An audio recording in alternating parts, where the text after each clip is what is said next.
chair. Hey, Fred, man. where's your chair? I'm sitting in it. No. You gotta get a proper chair. Fred ain't about black. Hey, look, hey, man, look, hey. Fred about, hey. he told me I don't like rich white people. Man, listen, hey. Like, no, we ain't gonna do the chair. It's too bad. No, he thought we gonna do This the is chair, a moment. This is a moment in we ain't gonna do the chair. Y'all Hey, look. I'll let y'all keep the chairs. I keep the Glock. All right, y'all use the chair. I keep the Glock. They didn't have that. Well, hey, that's what I got. Oh, Goddamn it. my It's funny that you said that because I told my homeboy, like, yo, if it was in Texas, it would have been a full blown shootout. Yeah, what I'm saying. Hey, no disrespect for the chair. The chair handled this business. Nah, they right. no deny. It was, You know, but no, hey. serious, I'm telling them, like, bro, if it was in Texas, it would have been a full blown shootout out there. It would have been a real war out there. And now look, hey, just so that y'all understand, at Vibe, we got like hundreds of these. So if you come up here on some bullshit, you know what I'm saying? Hey, we gonna grab as many of these as we can. We gonna wear y'all. All right. I think that's what made it so much better because they didn't have weapons. Like It was a brawl. We'll get into it. Hey, man, first I want to say rest in peace to DJ Casper. Casper. Y'all, that's the guy that cha-cha one time. Cha-cha slide. Yeah, man. 58 years old, passed away. A cancer, right? Yeah, from cancer. You know what I'm saying? We got to take, that liver cancer at that. So we got to make sure, so I'm on the board of a cancer society. Mm-hmm. Every year we do an event called Put Away Cancer with Marissa McKinney. So this ain't like a plug or something, just since we're talking about cancer. She's one of the premier cancer organization that take the money and it actually goes to the cancer patients.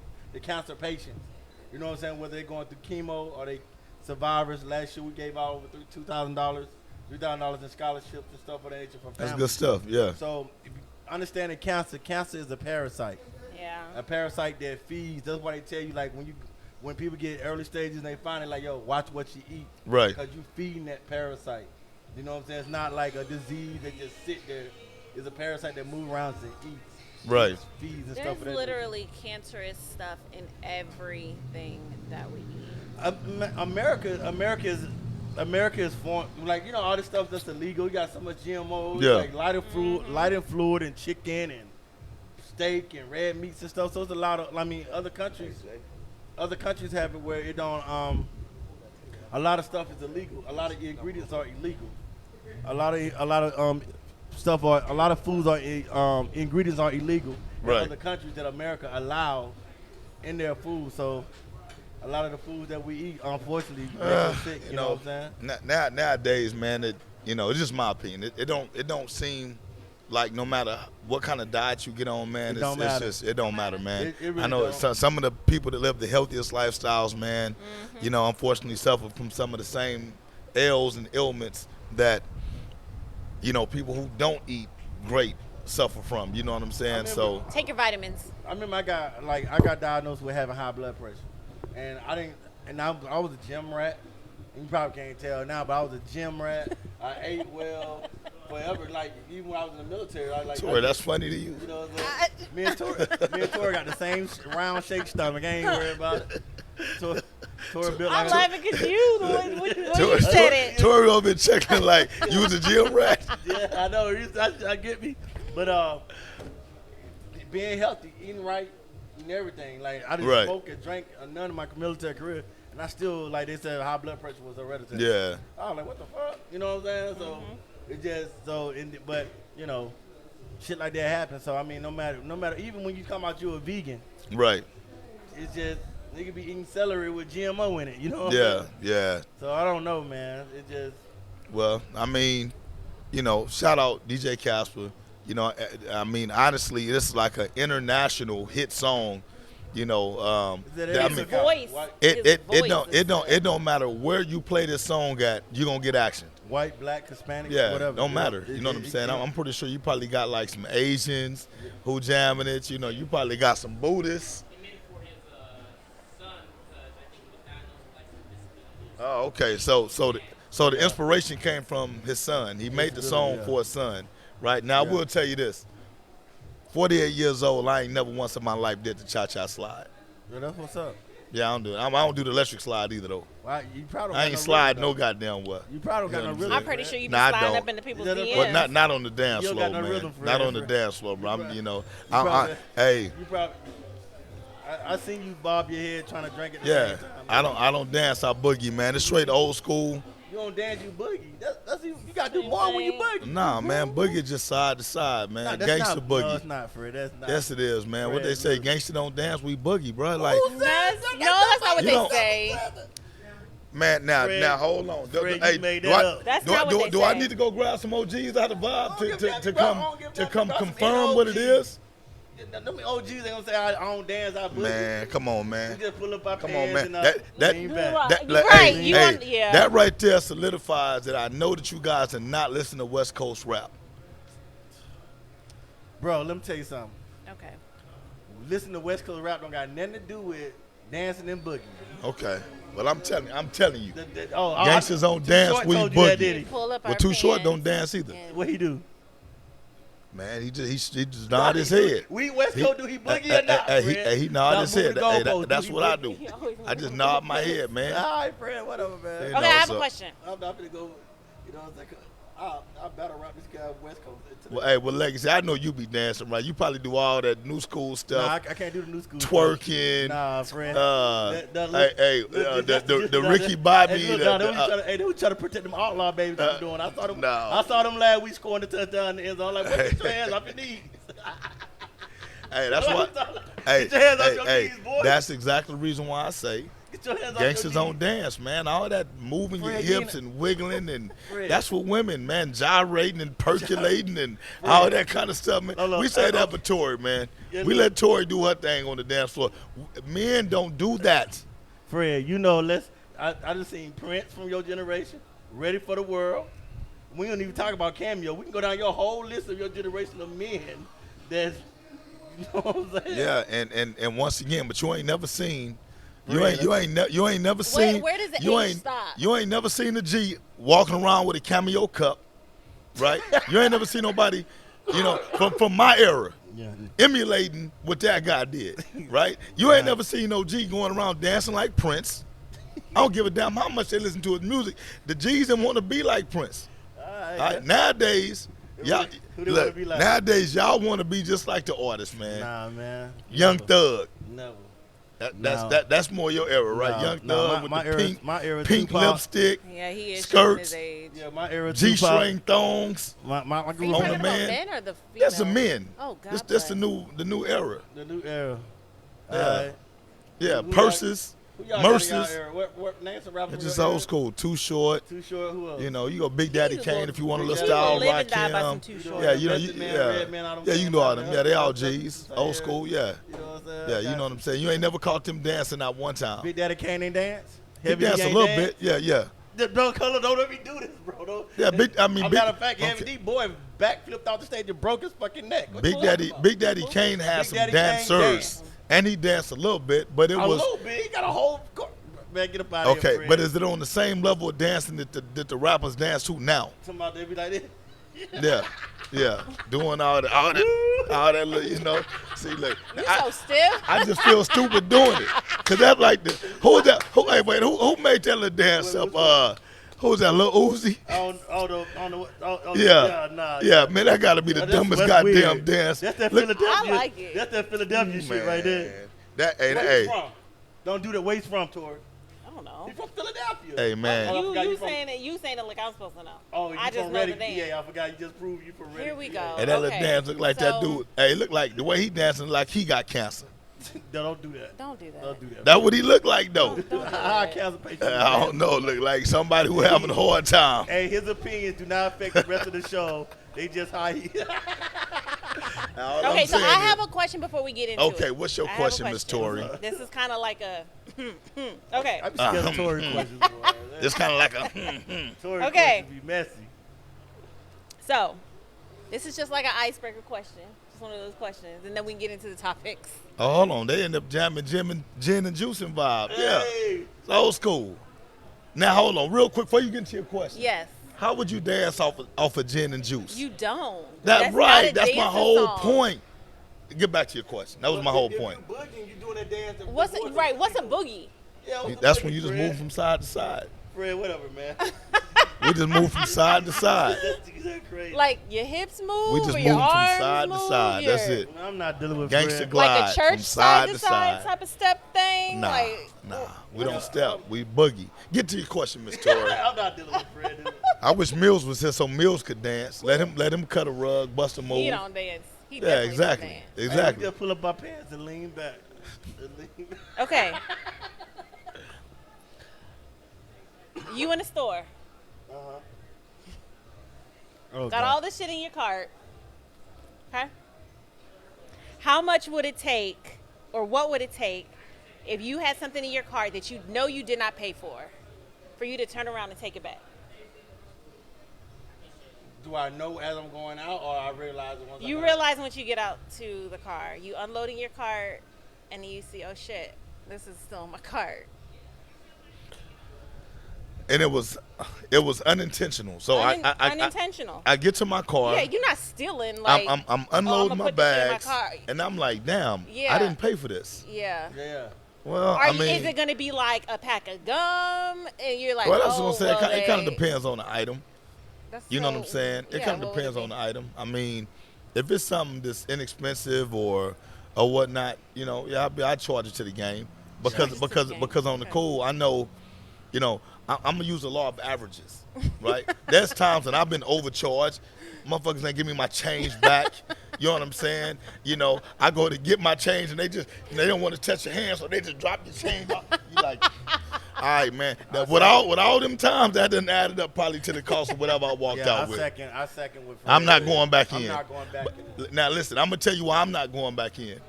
Because I may be trying to go back in and return it, and then they And then it gaffle me goes up. off and they be like, hold on, I'll be like, man, nah, we don't hear that. So you would not And take it then back. I'm viral for whooping the security guard. Oh, God. With the Escalate phone. with the With- chair. with the chair. That Yeah, escalated yeah, real yeah. fast. Yeah. You usually wear a hat. Where's your hat so we can? You know what, man?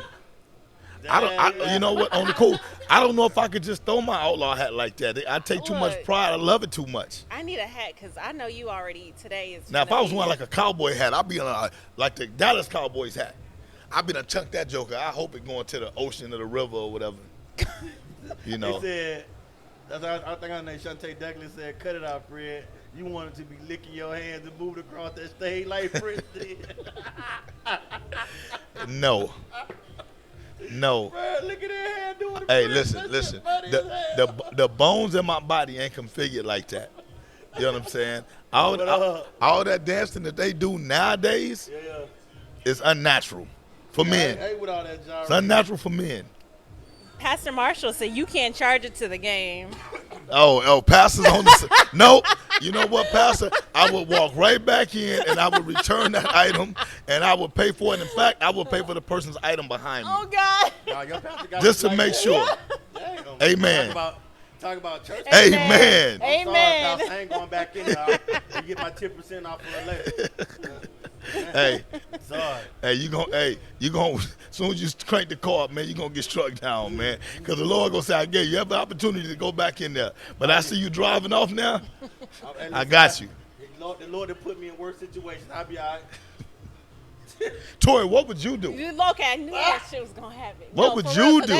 That Tori legit. look like she'll steal that some shit, shit though. just happened the other day. Oh, Tori trying to So incriminate. she, just hold on, she happened. giving a It's real a- life situation. It was a real life situation. Who happened to? It actually has happened more to me, So you stole some shit.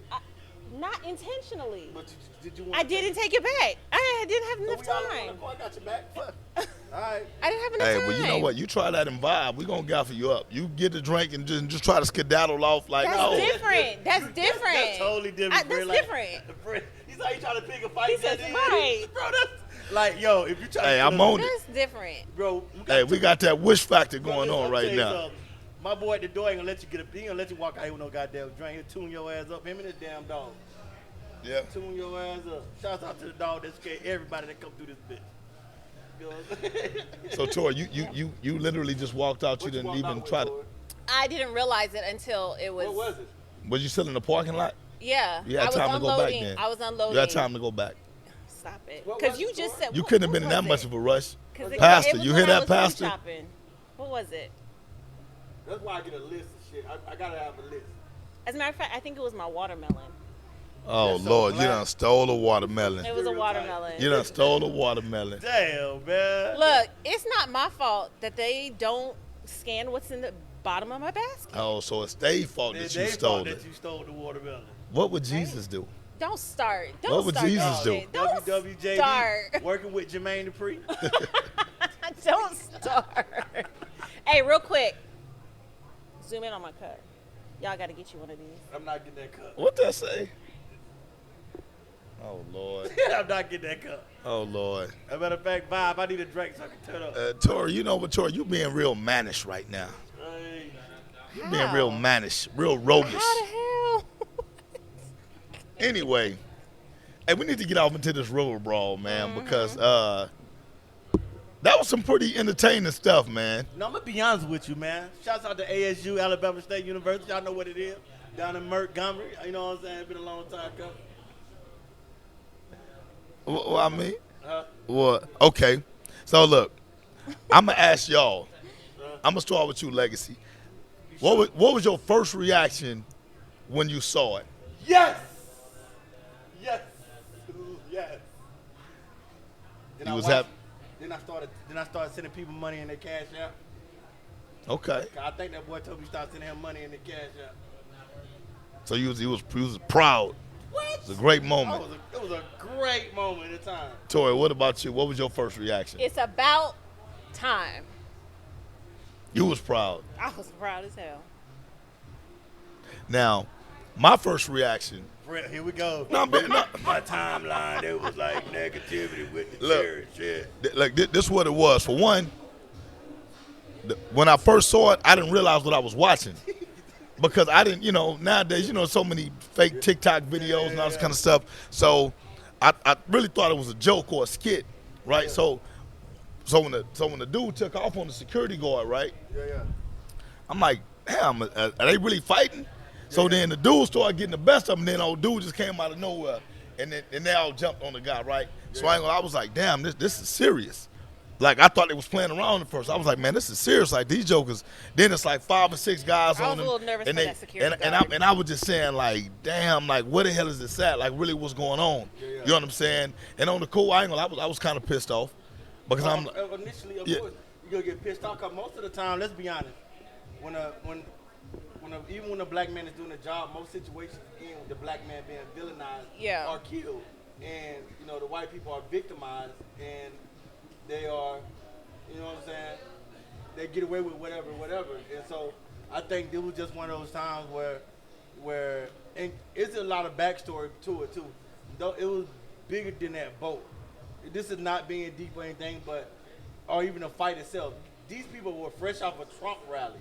Trump just left like an hour prior to that incident. Oh, Yeah, I didn't know I that. didn't know that either. So Trump, they was at his rally. They was on that Trump juice. You know what I'm saying? They got there. You know what I'm saying? Ain't nobody finna tell them what to do. You know what I'm saying? And it's up from there. So you see what I'm saying? And so even after the situation, they go to the hospital, realize the hospital is dominated black nurses and black doctors, and call the police. And their words was, "We don't want these niggers working on us." The police said, "Well, either you can get treated here or you can leave."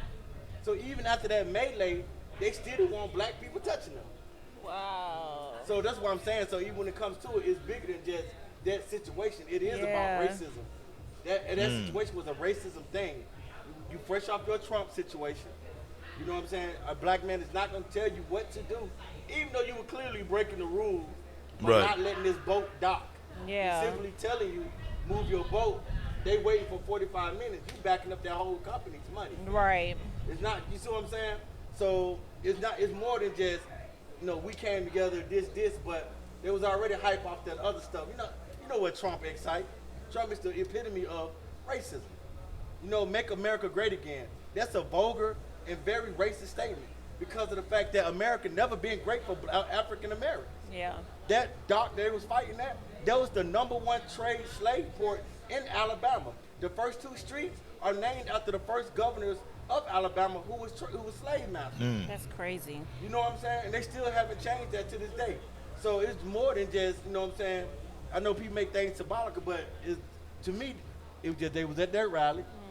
I mean, even out here, after a Trump rally, what they did, all them Trumpers, they was in New Brunswick and Austin, they was chasing people off the road, the Democrat Party. Y'all remember that like a couple years ago?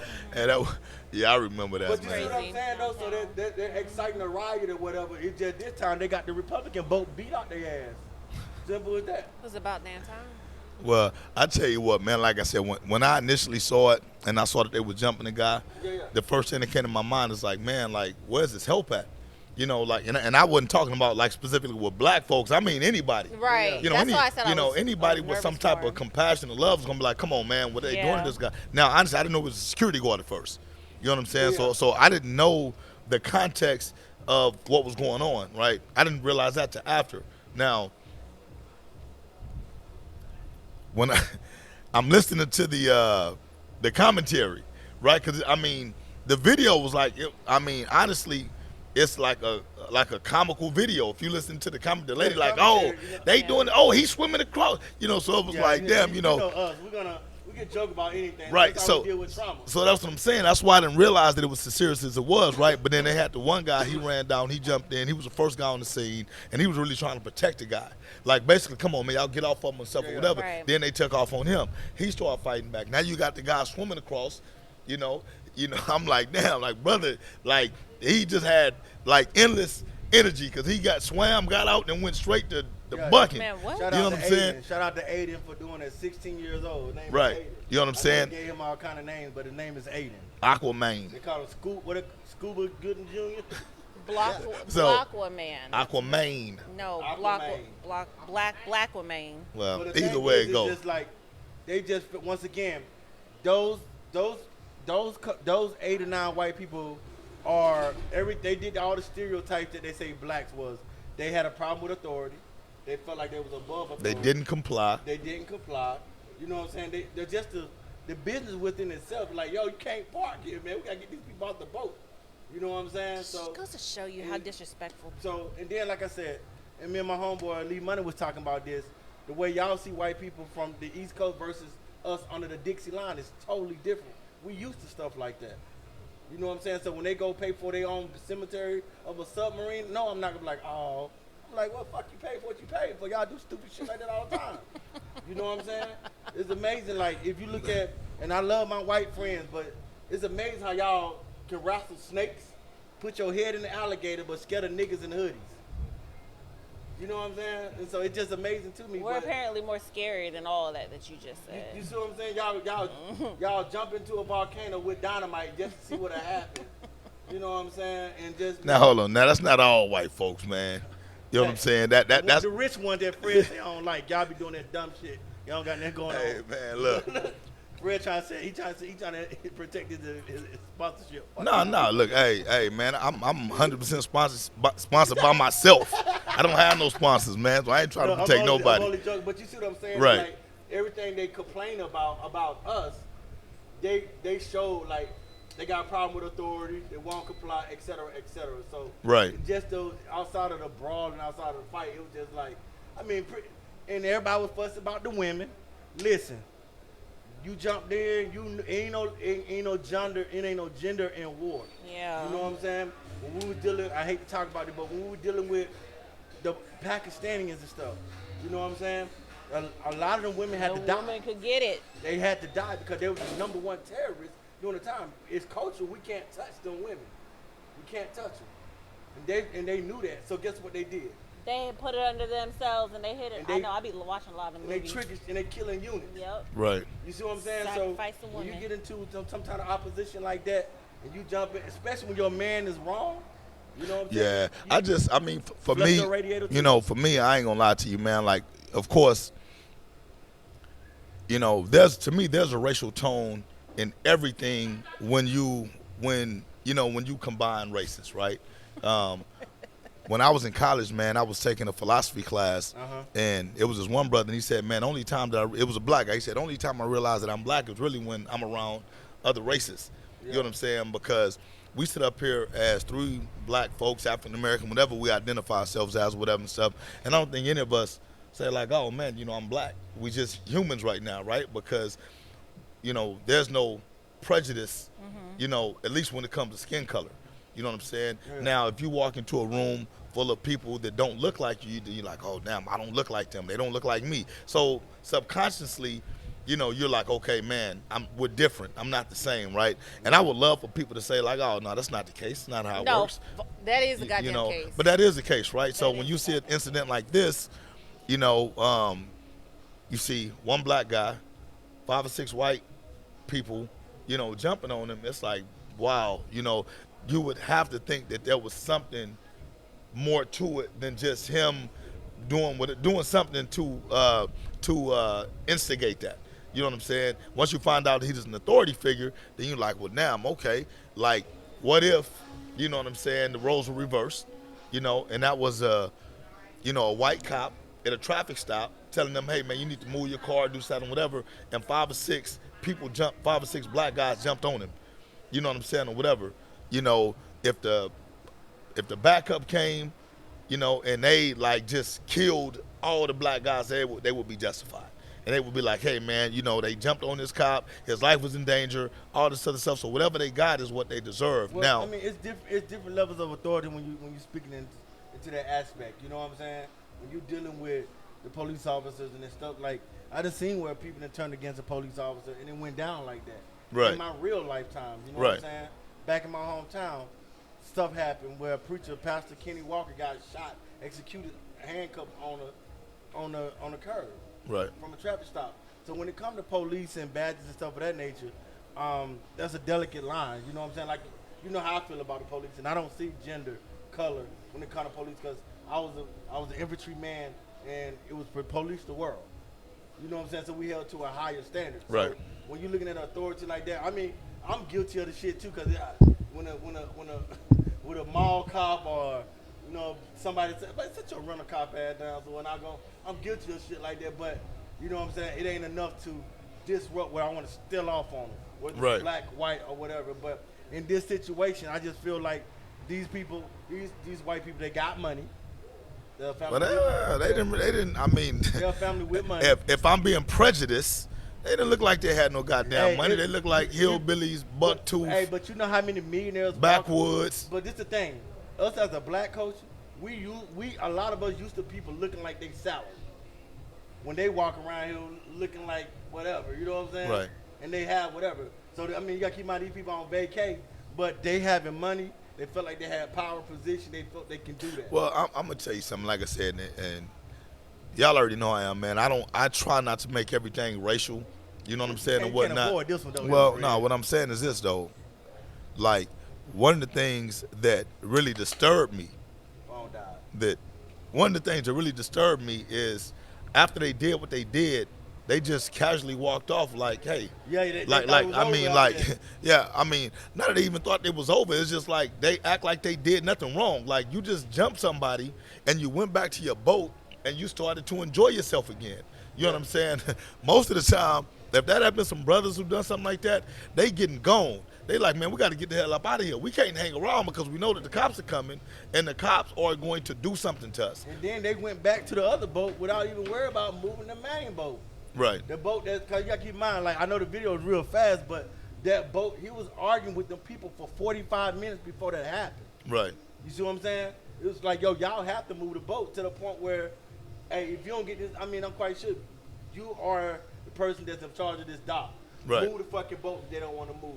Him untying that boat and pushing it out the way for the other boat can get in yeah. to move is what initially really started that fight. And then this other reports like, they saying we ain't following that N word. Don't F that N word. This. So they was already throwing racial slurs and stuff already. You know what I'm saying? And then, like I said, My man said, I had enough. you know what I'm saying? And even after that melee, I mean, one dude he got beat out his crops. You know Oh, what yeah, I I'm saying? seen that one. I'm just like, they go to the hospital. They're like, we don't want these touching us. Got to the point where they called the police on the doctors and nurses in the hospital. See, I ain't hear that. I'm about to go fact check that, man. I got to make sure. Check. I don't want to be on your show, big cabin for nothing. You know what I'm saying? Now look, now on the cool though. So So let's get to some of the funnier parts, right? So when the dude threw his hat, Oh, when the dude threw his hat, because even now, like, I mean, it's funny. It looks funny. It's like, what was, like, did y'all really think he was trying to signal he needed help? no, You know, I you think know, that black was people are his. animated when they get into. I think that was a work hat. Yeah, that was his He word. said, "F this. I'm not. He didn't have I'm not no- at work no more. This is me." He threw that shit up. If It's you over. notice, he had his hands on when he threw. He said. You know, Now, look, hey. He was up there for me. Now look, He hey look. said- Now I'm gonna give him some props I'm off the because second I did class. find out the dude was 65 years old. 65 years Yeah. old. So yeah. he's 65 years old, handling his Unc- business. Unc- That's Hold gonna it. be you, huh? Unc held it Well, I down. put you like that. I can definitely handle mine.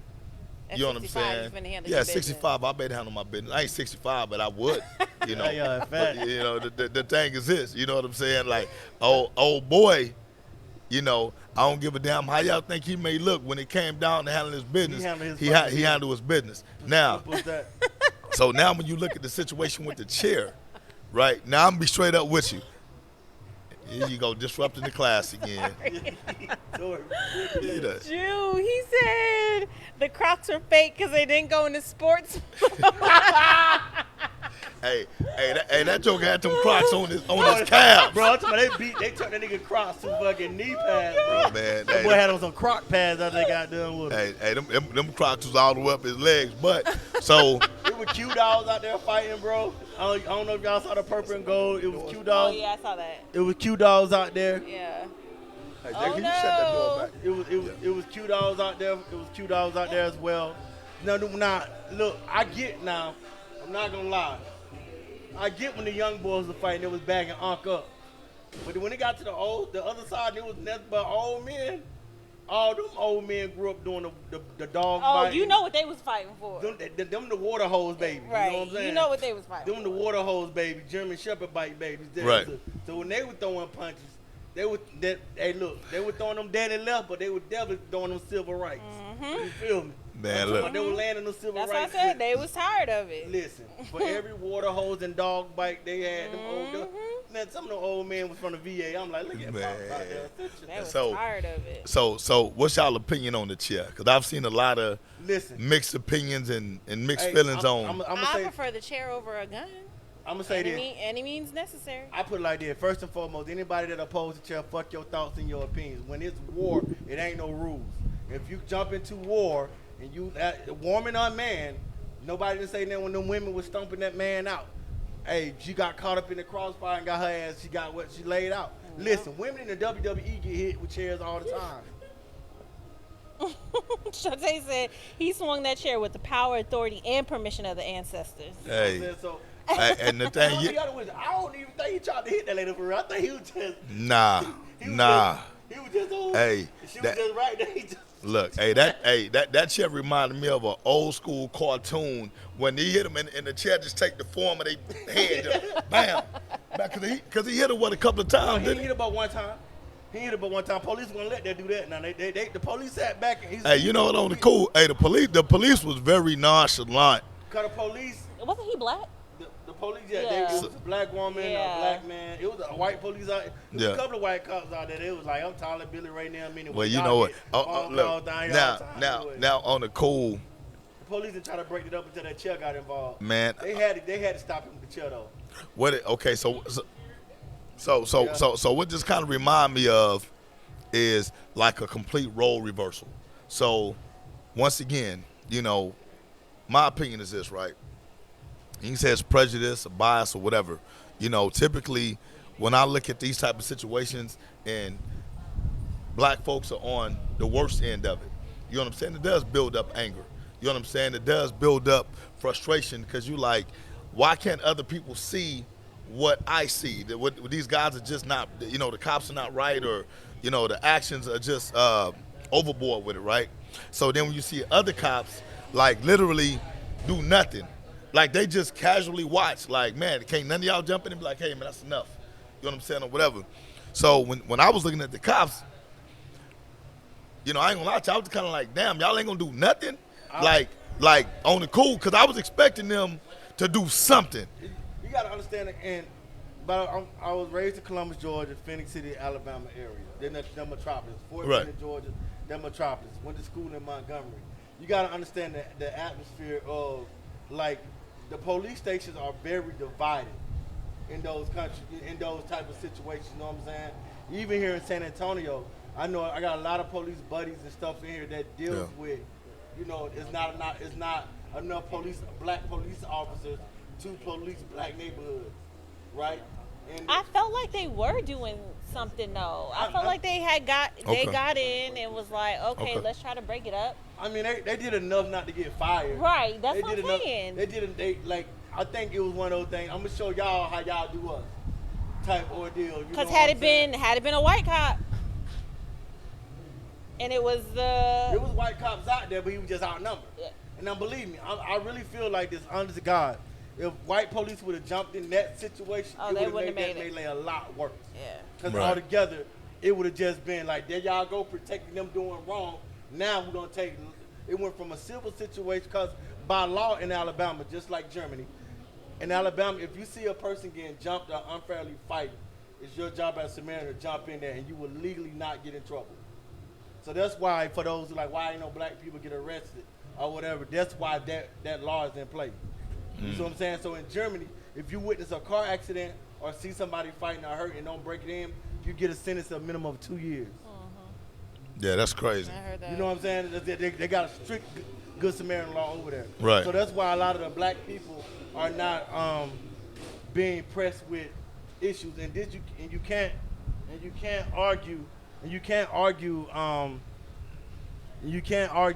Well, this was overboard when it's on camera that a black security guard got jumped on by a white family. You know what I'm saying? So in this case, you can't deny that in no shape, form, or fashion. So that's just that. So. Yeah, I mean, I don't know. Like I said, Tori and I actually had a conversation earlier today, and like, I ain't gonna lie to you, man. Like, for me, you know, like I said, I mean, it's sad because if you really look into the deeper issues, you know, it will upset you at the same time, but it also gives you a feeling of relief. You know what I'm saying? Even though, like I said, man, trust me, that little small brawl ain't enough. You know what I'm saying? To make me walk around and think, oh, things is changing. Oh, hell because no. you know, because I think it just gave us a little bit of. Yeah, but then that leads me to the next thing. You know what I'm saying? Like, when are we as a people going to start to, like, just hold everything accountable? You know what I'm saying? Because when we see injustices, I'm being real with you. So the same way that we jumped in for that, you know, why wouldn't we do that when George Floyd was down there? You know what I'm saying? All it would have took was one person to kind of jump in and say, hey, man, bruh, like, you ain't got to kill him. You know what I'm saying? Like, or whatever, you know what I'm saying? So it's like, what I'm saying is, I mean, even though I love that moment because everybody jumped in and tried to assist him, you know what I'm saying? When are we going to start doing that for like, everybody? What is you know the what I'm thing, saying? like, I mean, you had this conversation a while back. When it comes to police officers, I really feel like it ain't no rule. I think they deserve the same treatment like them same white families got. You know what I'm saying? Whether you black or white. Truthfully, that's just how I feel. And like, I think we talked about, like, when you got pulled over, you ain't had nothing in your car, so you allowed them to search your car. Yeah. Me, I don't got nothing in my car. You're not searching my fucking car. Right. But your point is, if you don't got nothing in your car, then don't wait. I'm like, why should I gotta humble myself to make myself feel ain't shit in my car? Right. If you could plant something in my car just because you got a fucking badge. Right. You know what I mean? You see what I'm saying? So our ideology on police officers is a lot Yeah, different. yeah, most You know definitely. what I'm saying? So when you say when we all come together, that's, to me, We that's a don't minute have stance that you ain't standing on. If ain't nothing in your car, then don't let them search your fucking car. But your ideology is, I don't got nothing to hide. Go search the car and I'm going about my day. Right. But you see what I'm saying? So we all have different those are little specks views, are little specks that cause the division in there. And it's like, you ain't wrong. I'm not wrong in my stand. But you see what I'm saying? Those things, like, those little minute things like that to start is like, nah. Once we all get on one accord, like, if it ain't nothing in their car, then across the board, you ain't searching our fucking car. Well, this is the thing. How you feel? Right, this is the thing. I mean, one of the issues we have as black folks is, you know, this whole groupthink mentality. Everybody got to think the same. Everybody don't think the same. You know what I'm saying? Because we've all been through different experiences. You know, I said my oldest brother's a cop. You know what I'm saying? So I don't fear the cops. You You know what I'm saying? When I was younger, I didn't really like the cops. You know what I'm saying? But as I got older, started to realize, you know what, man? My job is to get home to my family. You know what I'm saying? So I can be a martyr. Let me make my point. I can be a martyr. I can stand up to some cops. Nah, y'all ain't gonna search my fucking car. Blah blah blah. Whatever shit. Become defiant. Get these motherfuckers every justification they need to do what they want to do. And then, just like it happens all the time, it's gonna be an outrage. You know what I'm saying? Some people gonna protest, and a week later, I'm gone. Ain't nobody give a fuck about how my kids gonna get taken care of and all this other shit or whatever, because that's what we do. But you see your reason behind that, though, right? And like I said, none of your, and I'm not coming at you as in your ideology is wrong. Right. But you see your reason behind that, right? And so when people come together, everybody ain't like we got Martins, we got Malcolm. Now, what if I still don't agree with how you feel about let them search your car, and I'm not defiant. And that's the difference. I'm blue collar. I got suspenders on, but telling no, sir, you can't search my car. Right. And that's If fine. I'm still defiant, if I'm still getting my proper calls to me. Nope, not at all. But you see what I'm saying? But if you coming out like that, that's what that sound like. Right. So what I'm saying is this. Even if you look at Martin and you look at Malcolm, you know, black folks are the only one who made a distinction between the two. They had the same end goal. You know what I'm saying? That's to unite black folks. You know what I'm saying? Help us be self-sufficient, independent. You know what I'm saying? And build a community. So you don't think they had the same agenda? No, hell no. So, okay, so what was different between Malcolm and Martin? One suffered from acceptance. Martin King suffered from acceptance. He wanted us to be like them, spinning their malls and be walking hand in hand with them. Be accepted. You know what I'm saying? And Malcolm was just like, F y'all, I'm just going to do my own thing. Yeah, but even if you're a successful commercial real estate, resident real estate man, right? Right. You own a successful club. Right. You got a nationally known football team. Right. You know what I'm saying? You know what Okay, you're a so- fucking threat to so- them. so I ain't listen. gonna drop the N-bomb, but you're Listen. still a threat in their eyes. It's a difference between wanting to be accepted and wanting to be liberated. You know what I'm saying? And therefore, one wanted to be liberated, one wanted to be accepted. No. But see how you guys have two separate ideologies? Right. That's why I feel like that's exactly And that's it. what- The no, separation is there, See, but my- when it see- comes see- but see- when it comes to the white people, you know, it's like they probably think differently, but they damn sure not gonna say it out loud. They all gonna come together. I don't see, care. The white people would come together to get rid of a To nigga. get- yeah. 'Cause I done seen it in the military, political office, and everything else. At the end of the day, Nah, let see- me say a black man. They wouldn't. I just seen two. Not all white people are like that, but Yeah, that's what I'm saying. So listen, I just seen two get together and listen, and I get rid of positions. I ain't gonna cut you off, but see, the problem is this. Once you start generalizing, because all white folks don't think like that. The same way that all black folks don't think I was a gonna say, certain they way. generalize You know what I'm us saying? too. So the thing is, once you start doing the same thing that they do, what makes you any different from them? You know what I'm saying? Because hold on. Thing, but the thing about it, Fred, you ran in a circle with the question you asked. And I just simply said, just because we see different ideologies with Right. the police, that's why the stance of black people don't do the same thing when it comes to George Floyd and different things of that nature, because whether it's wrong or right, you know what I'm saying? Right. Like I said, I understand everything that you said. Right. You got, because ain't nobody gonna take care of your son if you gone. Right. I know that about my daughter, but at the same time, I just feel like I'm not gonna compromise with stuff I didn't work for and fought for when I ain't doing nothing wrong. Now you can't search my car. So Right. And give me my ticket and send me on my way. Right. And once again, I have no issue with that at all. You know what I'm saying? The laws are put in place, you know what I'm saying, for us. They're supposed to protect us. When you feel like somebody's violating your constitutional right, you have every right to stand up against that. You know what I'm saying? My thing is this. There's a difference between knowledge and wisdom. The knowledge is I know that there are laws in place to protect me. The wisdom is to know that all those laws are not applied equally across the board. You know what I'm saying? not everybody is there. Right. So at the end of the day, you know what I'm saying? At the end of the day, I got a choice to make. You know what I'm saying? I can stand for something, you know what I'm saying? Or I can stand for something and die for nothing, you know what I'm saying? Or I can be like, you know what? Let me use my intelligence and my wisdom and say, you know what? There's bigger ways to fight. There's bigger ways to fight this battle. You know what I'm saying? Tonight, fighting I'm this not gonna battle. die. What's that? You said, go ahead, keep going. I'm Yeah. not gonna die tonight. I'm not finna die tonight. You know what I'm saying? Because once I die, I don't give a damn what nobody say. Okay. You are no longer a part of the fight. You know what I'm Okay. saying? Like, Because and I hear you. dead people don't fight. You know what I'm Of course, saying? I get So that. But how many times have you been like your car done got searched and you ain't do nothing wrong? Did you go back and follow and be like, hey, Officer so violated me and I nitpicking this and that? How many times have you Well, done I mean, honestly, I'm be honest with you, I ain't never had my car searched. You know what I'm Okay. saying? I ain't never had my car searched. You know what I'm saying? So when it comes to shit like that, I'm not saying I'm above the law or anything like that or what have you, but you know, if somebody did search my car, if a cop's telling me to search your car and I didn't have nothing in my car, I'm like, man, go ahead. You know what I'm saying? Now, I'm gonna get through that night. But you best believe I'm the motherfucker that's gonna be down at the police station the next day saying, why this motherfucker searched my car? You know what I'm saying? I gave him permission to because I felt like I was under duress and I wanted to get out that situation for that night. But you know what? I want to file a complaint against this guy and I'm gonna take that shit from A to Z. And that's real shit though, because those are the battles that I'm gonna fight. You know what I'm saying? I'm not gonna sit up there and fight under his rules. You know what I'm saying? Because that night he got all the authority. You know what I'm saying? And there's no discretion that he has to adhere to because I'm on this territory, I'm on this time. I'm just saying be intelligent with the fight. I'm not saying don't fight. I'm just saying just be smart. I've never been in the military, but I tell you one thing, I'm not going to nobody else's fucking backyard to fight them. You know what I'm saying? Good thing you didn't go to the military. Yeah, well, what I'm saying. That's the reason why I ain't never been to the military. Because I'm not finna fight motherfuckers who may not have shit to do, who may not have anything against me to satisfy somebody else's agenda. Yeah, of course. And a lot of people say that, but in the same breath, a lot of your Denver Heights and Whitley Heights, been died over neighborhoods and blocks that they don't even own. They don't own, right? They died over colors they don't give a damn about. Right. No benefits, no nothing. Right. I was gonna say, so we might as well get paid doing it. Right? Well, so okay. At the end of the day, when it comes to that little shade and shot people throw, my daughter good at the end of the day for what the decision I did. Ain't no gang member, no block, no neighborhood, no land that I don't own. I'm dying over. Right. Doing 20 years to prove that I'm a real nigga. Right. So somebody can celebrate me getting out of prison.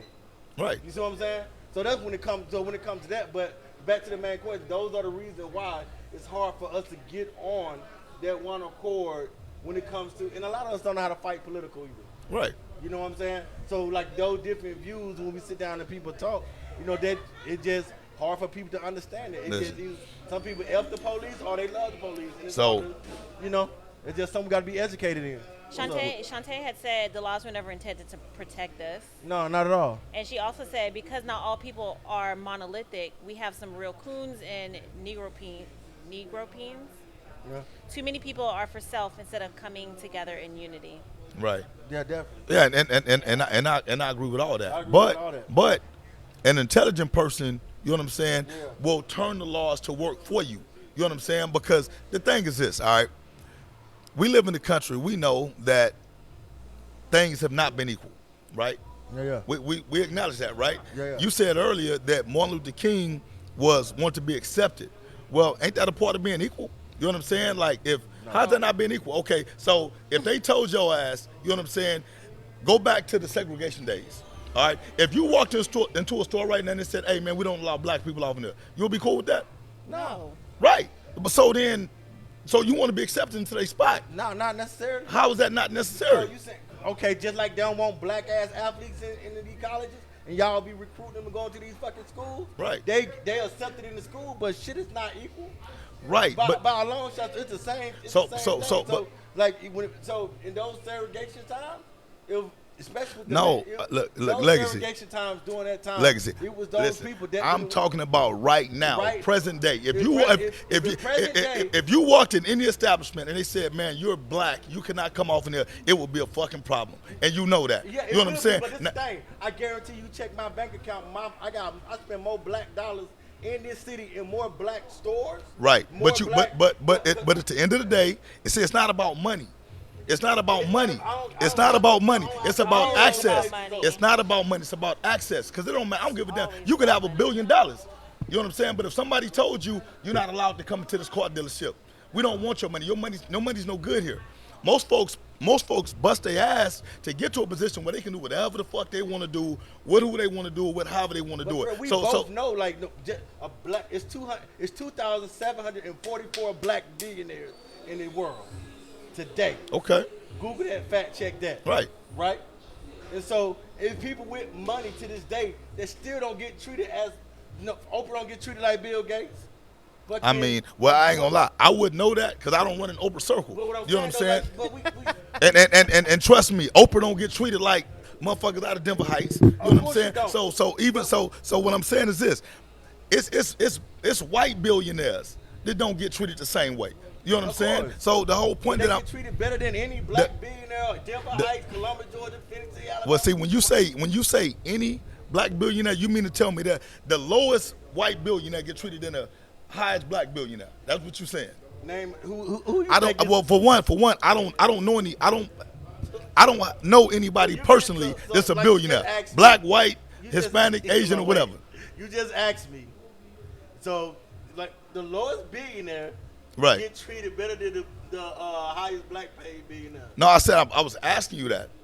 You really believe they get treated the same? I don't know because I don't hang with billionaires. I don't have no friends as billionaires. I have nobody that can confirm that that's the case. So what I'm saying is that's a generalization. Now, if you got some black billionaire friends and some white billionaire friends and a black billionaire friend say, hey, man, you know what? I still get treated bad because they didn't let me go to the yacht dealership and get the yacht that he got because I don't know that. All right, friend. But is that okay? All right, friend. Is that You live in Candyland. Get the fuck how's out that of here. Candyland? All right. You know what I'm saying? Because I can tell you right now, most black billionaires that you know, or that you don't know, that you know of, you know what I'm saying? They not fucking with you, No, of course not. right? You know what I'm saying? So the point is, you'll sit up here and you'll say that. And now, okay, this is one of the issues I really got. We'll sit up there and we will fight for the rights of black billionaires. You know what I'm saying? That don't fuck with you. I don't give a fuck if they black or not. You know what I'm saying? Almost like they're striving to be white. Right. You know what I'm saying? So when you Who fighting for them, friend? That's not. We are. That's not the argument. we are, we friend. fight for Kanye That's West. not the argument. What the argument is Oh about no, access. Kanye West is thrown out. Kanye West is thrown out. He Bro, don't count. That's not the argument. So bro. tell me what the argument is. The argument Because is why can't we all like act like Montgomery in other situations when it came to like George Floyd and different things? I'm Right. telling you, it's you know what I'm saying. So hold on. Let me ask you this. Another Our question. ideologies, even though we disagree. I'm gonna pose another question to you. Okay. Do you think there was any black person on the scene when George Floyd was murdered, killed, Yes. assassinated, whatever? It was a bunch of oh, black no, people no, out there. no. Let me finish the question. Do you think there's anyone out there who thought that he deserved to die? No, of course not. Right. Okay. But not one stood to that guy's defense. You know what I'm saying? So if we're saying that all these people believe that he shouldn't have been killed, but nobody moved to assist him, that's my problem. So what I'm saying is this. We And should that's why have, That's yeah. what we answered when we gave the ideology of your thoughts on police and my thoughts, right? No, it don't matter what my thoughts on But you police. know what I'm saying though, Fred? Like I feel like you're taking a little bit defensive. I know. I was using two different point of views. Right. Yours like survive the night. Mine was like fuck that. They don't violate my rights. Right. And I was saying those two little small things right there is one reason whether we wrong or right on Right, the other right. side. The reason why people don't move in unison when it comes to shit like that. And when it comes to George Floyd, we know if any black people jumped out there, they would have more reason to gun down niggas out there and they excuse Okay, for everything. good. Hey, that's a Come great. on. Hold on, that's a great point. Wait, where's so your hold hat? on. That's a great point. So what's the difference between that, getting your ass gunned down, defending George Floyd, and getting your ass gunned down by letting somebody search your car? Not letting them search your car if you ain't got shit. If you ain't got shit to hide, Well, you putting yourself in the same position. You know what I'm saying? Really? Yes, really. Okay, what was George Floyd's position? George Floyd was a defenseless motherfucker who was handcuffed. You know what I'm saying? Somebody choking kneeing the life out of this motherfucker while. Not talking about the lead up. That's the lead up. You know Yeah. why you So got arrested? so when all of our people is sitting watching George Floyd fucking die, I'm talking about die. This man lost his life 8 in minutes front of a and lot of 46 folks, 46 seconds. and not one person. You know what I'm saying? People may have said some shit. You know what I'm saying? But nobody moved on it, right? So my point is this, right? I love the shit with the River Brawl or whatever shit because motherfuckers acted on what they actually felt. Civilian. Those are, let's be honest. Those Well, are- the George those- Floyd, there were civilians listen, also. Listen. Okay, let's just be honest. There was a civilian quote unquote arrest. There was a civilian ass whipping. We know. There weren't We- police, official We police know out there, Right. no guns. Fred, we're not gonna sit here. You're a very intelligent Right, man. most definitely. You're not gonna sit here and act like a mob of black people jumping on police officers not gonna end in gunfight. Yeah. Right. Okay. Because that's So, now think about it. A gang of white people took over the fucking White House. yeah. You see the difference? The- There was no the- security, w- no Shantae. damn mall cop, Once no again, front, no home once line, again, no legacy. nothing. It's different. Once right? again, legacy. I do apples with apples, oranges with oranges. What I'm saying is this: if you're not afraid of a cop going to battle with a cop in the middle of the night on a dark road because this motherfucker want to search your car, you know what I'm saying? Why would you be afraid to go against a cop when he's killing somebody? I can't speak for them. I'll die about that. I live Okay. by Well, that. well, that's what I want to hear from you because my point is this. My odds You may made look it a little personal. different You made it with personal one when it came as to opposed to Cedric. 5. Cedric would die about that. Right. I done been in cops' face even out of here. Right. I live by that. Right. I don't give a fuck about no badge when it comes to stuff, especially when something is right. Wrong is wrong, is right is right. Right. But when you talk about us as a people, you gotta understand any excuse. They can be like, I'm scared. He jumped out too fast. He sipped this soda Right. too fast. He had vegan weed in the car. They Okay. got any excuse to fucking shoot blacks. So if black people ganged up on that cop to save George Floyd, it would have been a fucking massacre Right. right there. Right. We've seen these people pull a Q in our history, and everybody walked away from that bitch. But the point is, at least when it comes to you specifically, is you will be willing to step up in that situation, right? So my point is, when we talk about the monolithic view, it's like, why don't other folks feel that way when it comes to protecting us? Because I'm gonna tell you right now, if you was George Floyd, yeah, I probably would have died that day. Because I'm not gonna let them motherfuckers kill you in my presence and then be the first motherfucker at the march rallying like, man, Yeah, of course. long live, man, fuck that. No, I was right there, had an opportunity to stop save this your life and step in. I didn't do that. And that's And I'm gonna why tell we you right are now, where we're and at. if you allow me to die, I don't even want you at my fucking rally. I Facts. don't want you at no fucking march. I don't want you wearing no fucking t-shirt because you had a chance to jump in and help save me. My point is this. I'm tired of us sitting around fucking watching shit happen and not doing nothing. If we gonna sit up here and we gonna make it seem like the shit is really that important to us, start doing some shit. Otherwise, nigga, I don't want to hear about the fucking rallies and the goddamn marches. I've been feeling that way. I don't want to do that. I agree with you 100% on that. I agree with you 100% on that. Is that I've been saying that, like, marching to me, and this is no disrespect to those who didn't die marching and different things of that nature. You know what I'm saying? I just feel like marching don't do nothing. Yeah, I don't either. I don't feel now, like marching now, does anything. and for the record, I'm more of a Malcolm X than a Martin Luther King. But at the end of the day, when I was coming up as a youngster, right, the education system made me feel like Malcolm was strong and Martin was weak. It wasn't until I got older and started to understand. When I started to understand the different arts of war, they fought the same battle. They just fought it differently. Yeah. You know what I'm saying? Both them motherfuckers died the same way.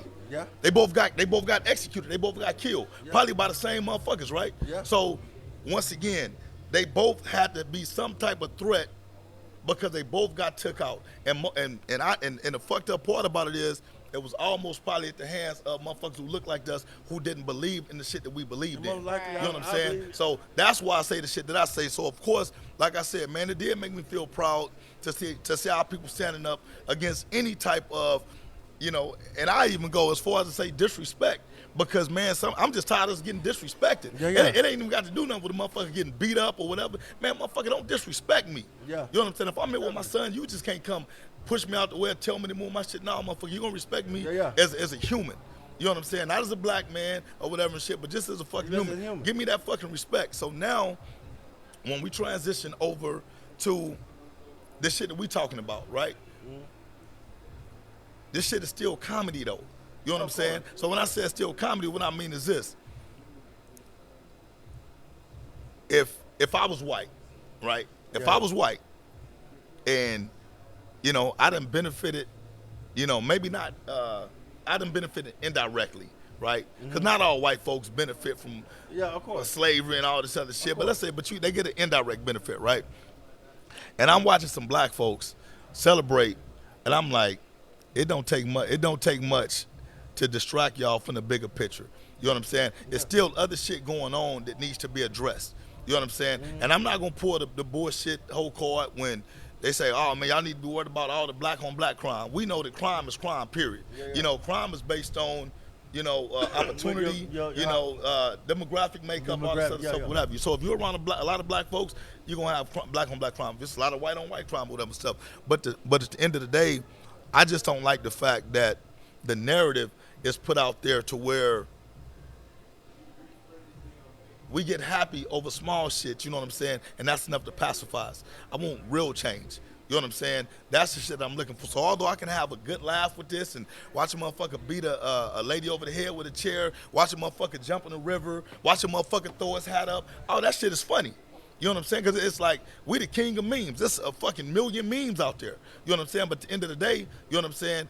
That don't stop the fact when I'm driving home late at night and I see a motherfucking cop get behind me, I still worry like, man, okay, how's this shit gonna end? It gives them more ammunition to be like, shit, they thought that they had, you know, something over us. Like, I mean, when it comes to that, it always gonna be a repercussion to it. I mean, let's just deal with it. It's gonna be a repercussion. They can't wait to make the next person out in the example. Right, yeah. Systematic butt breaking gonna always come behind it. We already know that. Man, look. You know what I'm saying? So I'm trying to think who this guy is, man. He's a brother. He got like a little TV show, a little podcast or something, man. I think he's look like he's middle aged. He got like a real thick ass mustache, like real clean cut. He wore the glasses. I'm gonna find him. I'm gonna send some stuff. Light-skinned? Yeah, light skinned guy.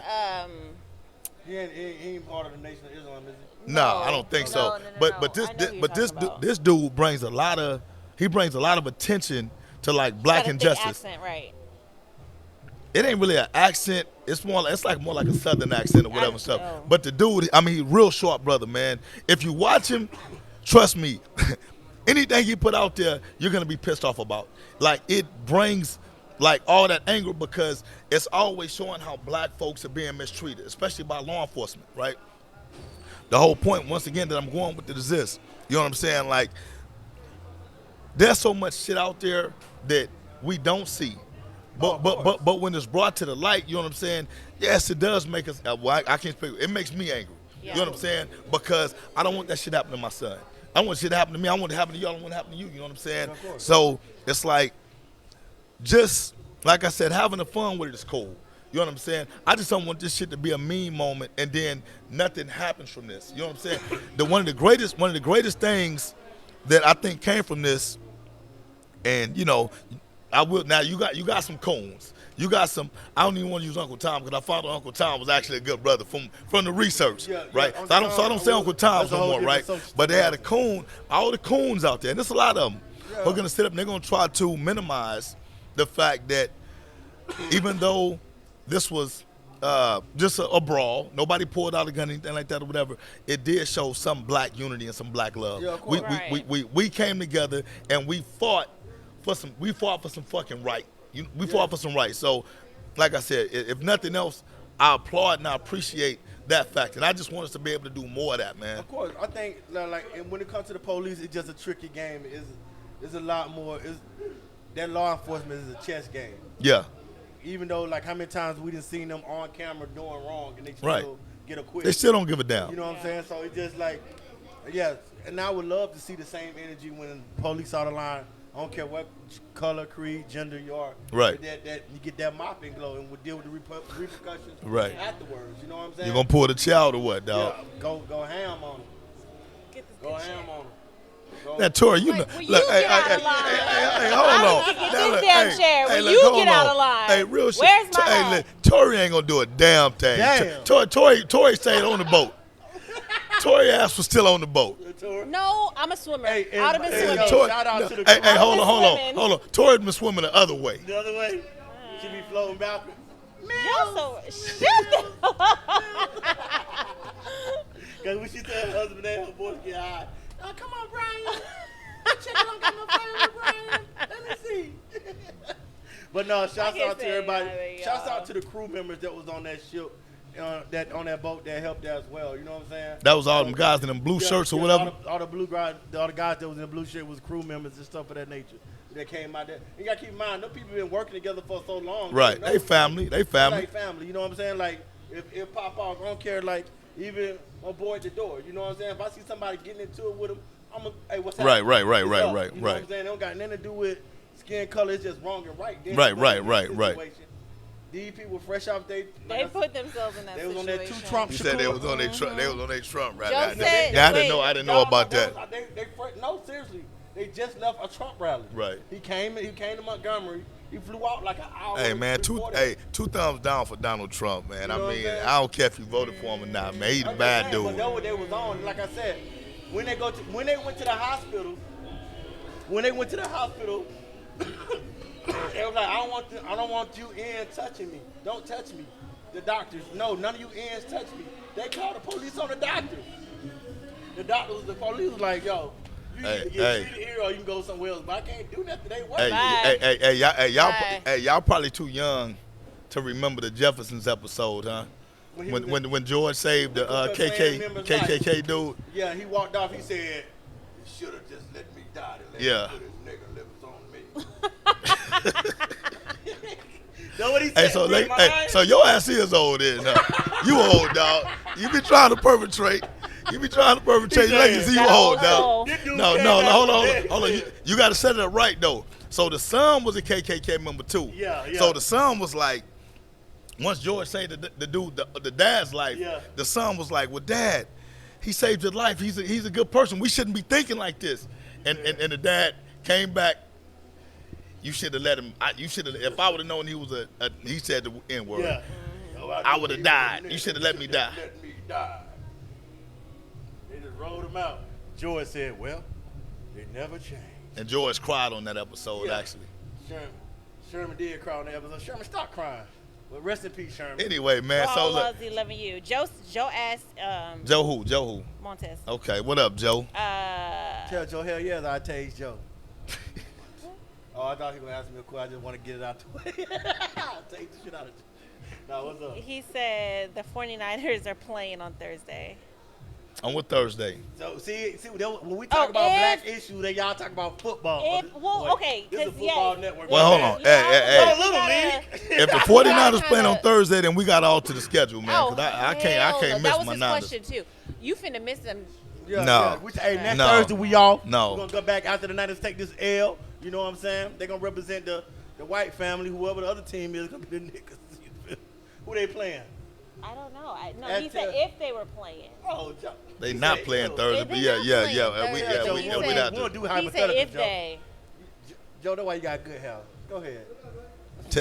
Tell Joe to throw that Cowboys hat just like that security guard did. Yeah, that hard. Yeah, he from He Texas. said 49ers. Ooh. Yeah, well, Cowgirls then. Okay, same thing. Hey, Anyway, so listen. we were supposed to have a whole. Okay, so what's the next moving subject? forward, wait, we have another subject. We going But good. also We gotta have a keep this going. challenge, and we also have a live performer. Well, let's get to we do the live performance, man. But your challenges be bunk, man. We don't want to do it. We don't want to do your challenge, man. You said on the phone today, you was like, Tori, I'm going to do one more challenge. What's the challenge? I can't Listen, tell you. your own husband said your You challenges have to be do a boring. challenge. You never do no challenge on the show. I do the challenge with you. When you did last challenge? It was the last season. Like we gonna let the viewers vote. We're gonna let the viewers vote to see if they want us to do Tory boring challenge. listen, So tell us your challenge, and then I can't tell you the challenge yet. Well, how we gonna do? I'm not gonna Okay, mess so up my then, inside for so Tory. while Tori tries to figure out, 'cause I already got she don't even got no challenge. She's finna try to while she's trying to figure out the challenge. I got the Let's go challenge. ahead and jump into the Bud Crawford deal, right? You have to break that down for me. Man, leave Bud alone. Okay, hold on. So listen, Lala, can you play? It's like a 40-something second clip. All right. Can you play the Bud Crawford's mom? Joe, I do not be that beating was up. messed up. I don't be beating up Fred. He be doing that shit to himself. Hey, Go what's the ahead, challenge, Lala. man? I'm sorry. And every time I step foot in the ring or anything that I ever did, I just wanted to win so bad so I can prove a point to her. How'd you think he do? He did good because he was around here beating up everybody in the neighborhood. I paid the kids, I said, if y'all can whoop Bud, I give y'all $10 a piece. Could none whoop him. You went out on the street, Yeah, what's now Bud Crawford Street, yeah. and The kids offered in the $10 to anyone who can kick my son's Yeah, butt. yep. And a lot of takers. Yeah, no the one kids can in do the it. neighborhood. Couldn't nobody whoop him. What did he tell you then? He told you, Mom, I told you I'm the best. And There it is. I couldn't hear it, so you got to break it down. You ain't listened to it at all? Oh Lord, Tori, Tori like that the kid in class who don't do no research. She get the assignment 3 weeks in advance and depend on everybody else to do the work. And I You can't still be in the get an group A. I projects. still Yeah, pass because with an A. everybody else did If the you damn don't work. break down the goddamn Tori don't story. do- man, What you can't- happened? Tori can't be in the group no more. Do you think his mom planted trauma with that where her act? Can I start from the beginning? Yeah, we Okay, so all right, so Tori, because she didn't do her research, she didn't do her homework. She's just trying to tag along to get to A+, right? Yeah. So this is what it is, all right? Just give me a so synopsis. so Bud You Crawford's started mom doing it. Okay. raised him like very tough, right? She rarely praised him. You know, she always told him he wasn't gonna be good enough. Even when he was whooping all the kids in the neighborhood or whatever, she was always going out trying to find other kids to whoop his ass, right? Okay. Now, she said she was doing this because she wanted to make him better. Right. Right. Bud Crawford said that it was killing him.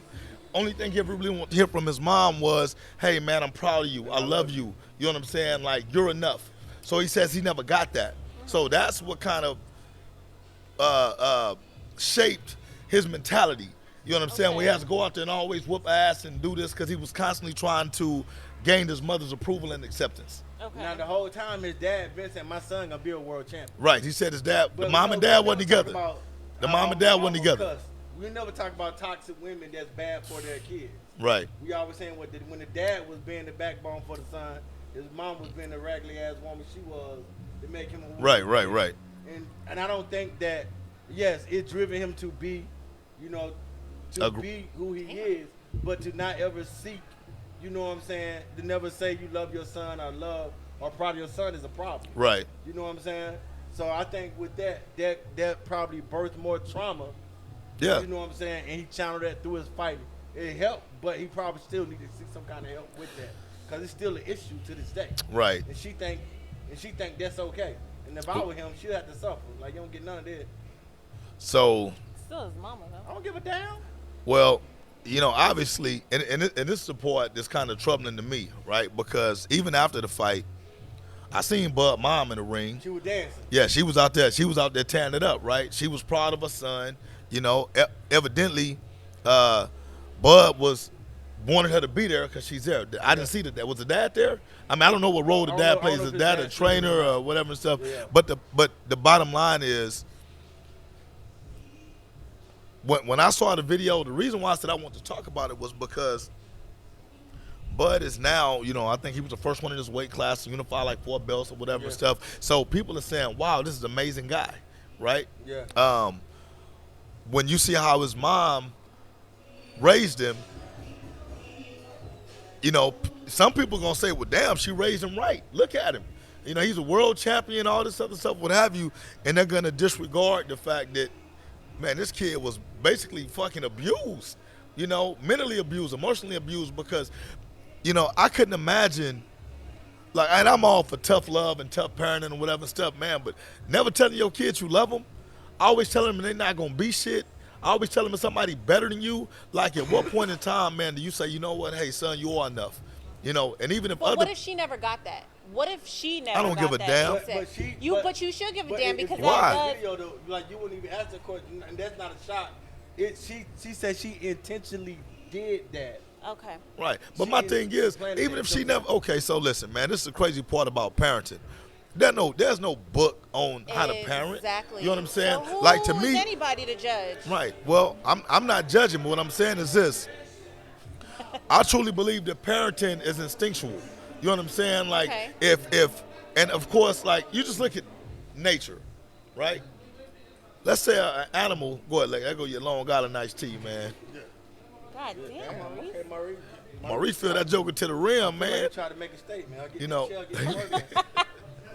So when let's say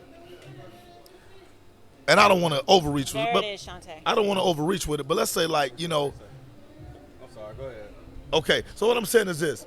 To me, parenting is instinctual, right? You may have not been loved, you may have not been nurtured or what have you, Do but you think it's 100% instinctual? yes. I mean, I think it is. I think, but you have learned behavior. I don't. Okay. So what I'm gonna tell you is this: how many kids you have? 4. Okay. FTK. At the birth of any of your kids that you say like, man, fuck these kids. They taking up my time right now. You know what I'm saying? Like when You you said, have I ever said that? No, when they were born. Oh, no. Right. You was happy, right? Did somebody tell you to be happy? No. Right. That shit just happened because you birthed something. Something came from within you. So that kid is you. One of the kids I didn't want, but yeah. You know, I hey, know it's kind of Brian, cruel. you It's know, kind of cruel. You know It was what? a whole- Hey, but that's what I'm saying. There's so much more to it than just saying, "Oh, it's an instinct to just love your child." Because what if that child was conceived under completely different circumstances? man, I don't give a damn. That's you your should child. know. It doesn't. But no. You may not like the situation that the child was born into. How are you gonna say that everything is I was like, instinctual? whoa. Hold on. Listen. Yeah, that's why I'm like, Okay. don't walk into that, be careful. So okay. Yeah, that's why I'm So saying. let me clarify what I'm saying. There you go. All right. We know that children are born out of rape. Yep. You know, we know children are born to abusive situations. You know, there are many situations and circumstances that may not lead to, a positive birth, right? But the point, I guess the point that I'm trying to make is, I don't know of anyone personally who said, man, I brought a child into this world that I immediately hated. Not necessarily. Do you have both parents growing up? But until my father died when I was 10. So yeah, I had both parents till I was 10 years old. Okay, what about you? Yeah. All right, I have my mom, my stepdad, right? And so, like, certain things we pick up, like, say, like, my stepdad, he provided for the house. Right. You know what I'm saying? You know, he worked his ass off. Today is his birthday, by the way. Happy birthday. to my father, you know Happy what I'm saying? And so, and like, I really don't say stepdad. I call him pops. You know Right. what I'm saying? And so, now, a lot of things, how he was raised, you know, very, I guess, hard, standoffish. And when I say hard, sometimes it's not rough. Hardship could be never hand, I love you, I'm proud of you. Right. I support you. You see what I'm saying? Right. So me growing up, you know, I grew up in the area. You from this area? We all from that late 30s, early 40s, mid 40s area, right? Where entrepreneurship means you ain't have no job. They didn't believe in you chasing your dream. Go to college, get a job, Right. and be successful. Right? And so, even as successful as I grew up, you know what I'm saying? I picked up stuff from my stepdad that I carried on into my marriage. Right. my relationship. Bad shit. Right. You know what I'm saying? That I'm like, I ain't doing that shit. And so when I got married, right, I didn't know how to express myself. When we get into an argument, I buy you a car. When we get into an argument, I'm gonna get you a bigger house. I'm gonna flood your neck out with ice. Yeah. Instead of saying, you hurt my feelings, or I'm proud of you, boom, boom, boom. Right. So I learned that through the marriage. But when I had my child at 30, I knew I was not gonna be like him. Right. He loved us, but he showed in his own way, but it was like, oh, okay. Right. But you see what I'm saying? So, like, I intentionally, like, let Melanie know I love you. I'm proud of you. Right. Because I didn't get that until I got older. Right. You know, me and him tight to death. He tell me now he's proud of me stuff now. You know what I'm saying? But, like, growing up, Right. I didn't So really get that. You know what I'm saying is, okay, so with your father, right? Yeah. Pops. Yeah. Would it be safe to say that he evolved as he got older as well? Yeah. You know what I'm saying? Yeah. Because as parents, I know I've evolved. Yeah, You know, of course. things that I did with I think we all my do. first son, I don't do with my youngest son. Right. You know what I'm saying? Kids get different elements of their parents. Right, because you Absolutely, evolve, you different get older. stages of So life as well. so when I say, like, man, like, it's instinctual, what I mean is this. There are things that I do that my parents did, and there's things that I don't do that my parents did. You know what I'm saying? It's still my choice. So I can't go and beat the shit out of my kids and say, you know what, I got my ass whooped when I was a kid, because, you know, we did get ass whoopings. Yeah. You know what I'm saying? But I know my mom loved me. I know my dad loved me. You know what I'm saying? I don't whoop my kids. You know what I'm saying? So, and you can say, well, man, why you don't whoop your kids? You got your ass whooped. Well, you know what? That's a choice that you've made. That's the choice that I made, because I was one of them kids who feel like, you know what I'm saying, even though I deserve to get my ass whooped, you know what I'm saying, and I understood why I got my ass whooped, I'm going to find a better way to try to discipline my child, because I don't want my child to grow up feeling like it's okay to punish people through physical aggression to get their point across. Right. You know what I'm saying? Or what have you. Now, my mom was very financially responsible, right? You know what I'm saying? My mom, you know, she didn't make a lot of money, but I ain't never seen my lights get cut off as a kid. We ain't never go without water, you know what I'm saying? And once again, my mom didn't make a lot of money. I was a college graduate, you know what I'm saying? In an apartment with no lights, no water, not because Not because I didn't have the money. I wasn't financially responsible. You know what I'm saying? Because I didn't pick that up from my mama. I said, nah, you know what? I'm going to do shit I want to do. You know what I'm saying? So I got a Server Vega stereo system back in the day. It'll jam the whole neighborhood, but my lights is off. Why? Because I wouldn't pay $1,200 for a stereo system, but wouldn't go and spend $150 on electricity. You know what I'm saying? So the whole point I'm making is this. We don't always pick up, you know, the characteristics from our parents. Some of the shit we just do because that's what the fuck we want to do. Right. And at some point in time, we got to quit blaming our parents for our shortcomings. Because a lot of the times, you know, we do stuff simply because we want to do it. When I look at Bud Crawford's mom, like you said, she said she intentionally done that because she wanted to make him a tougher person, right? Now, once again, I'm not judging her parenting style. She produced a world champion. You know what I'm saying? So in that boxing ring, guess what? Her tactics work. Yeah. All right? Bud Crawford Or still it could have been both tactics put together, and he took what he wanted from his mother, Right, because- and vice versa from right. his dad. So because you didn't look at the video, Tori. Oh, shut up. Right? You don't know what Bud said. Bud said, hey, I long for the acceptance and the love and all this other stuff, what have you. So although he's great in the boxing ring, the jury is still out on how this man is as a person, This is what I was as a saying. human. Like Legacy was saying, this guy still may need some counseling, all this other stuff, because he can't get in the boxing ring with everybody he have a disagreement with. You know, his ass gonna go to jail if he do that with somebody in the store. Yeah. You know what I'm saying, or whatever. You know, Cause I seen I forgot who he was fighting, but I get, you know how they be face to face like Yeah. this old buddy pushed him. Right. He teed the fuck Yeah, off yeah, him. yeah, yeah. You know what I'm talking about? Yeah. That fight, and I was like, Bud got a temper, Tony, buddy. You know what I'm saying? Right. I mean, he teed off on old boy like. you look at somebody like Mike Tyson, right? Come on, man. We knew that Mike Tyson was trouble when he first started boxing. Yeah. Like, you could just, Mike Tyson has said some of the most, like, real shit that I've ever heard come out of a human's mouth when it comes to being in a fight. Yeah.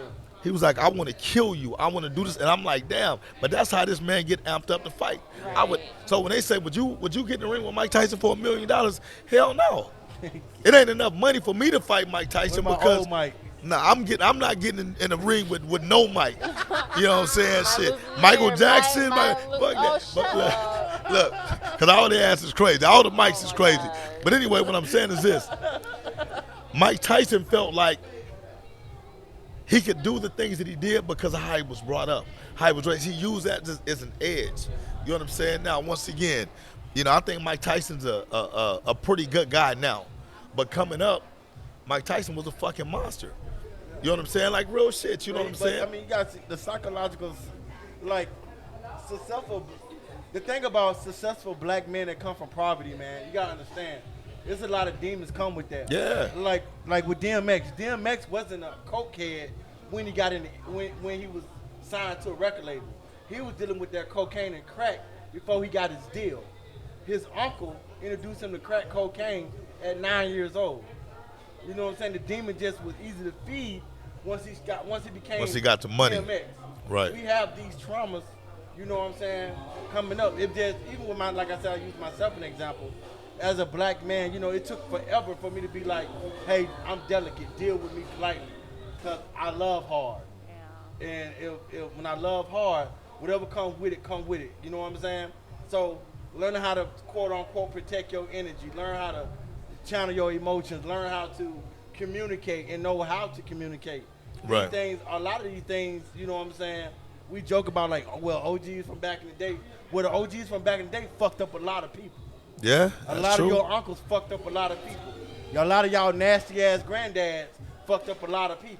Yeah, traumatize them You know for what I'm life. saying? And that shit just not normal for a culture, but us, Right. it's taboo. Shit like that is normal for our culture. Yeah, But see. people look at our Bud like, yo, he need help. Right. You know what I'm and I think more so that's why I'm at with it, because for me it's like we kind of normalize the trauma Hell, we all need help. in our community.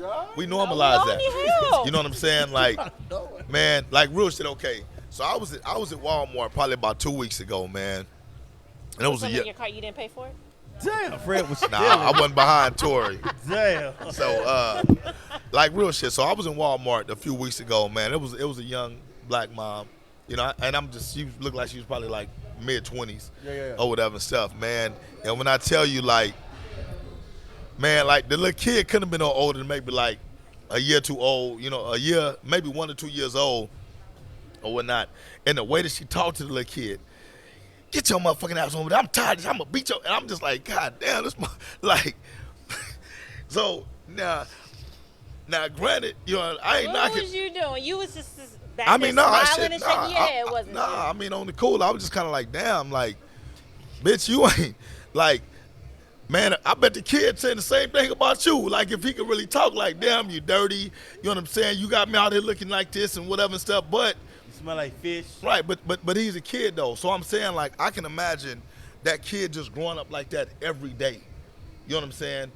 Man, when I used to teach, you know, we used to have to take these little, you know, classes and stuff, like self-development classes or whatever.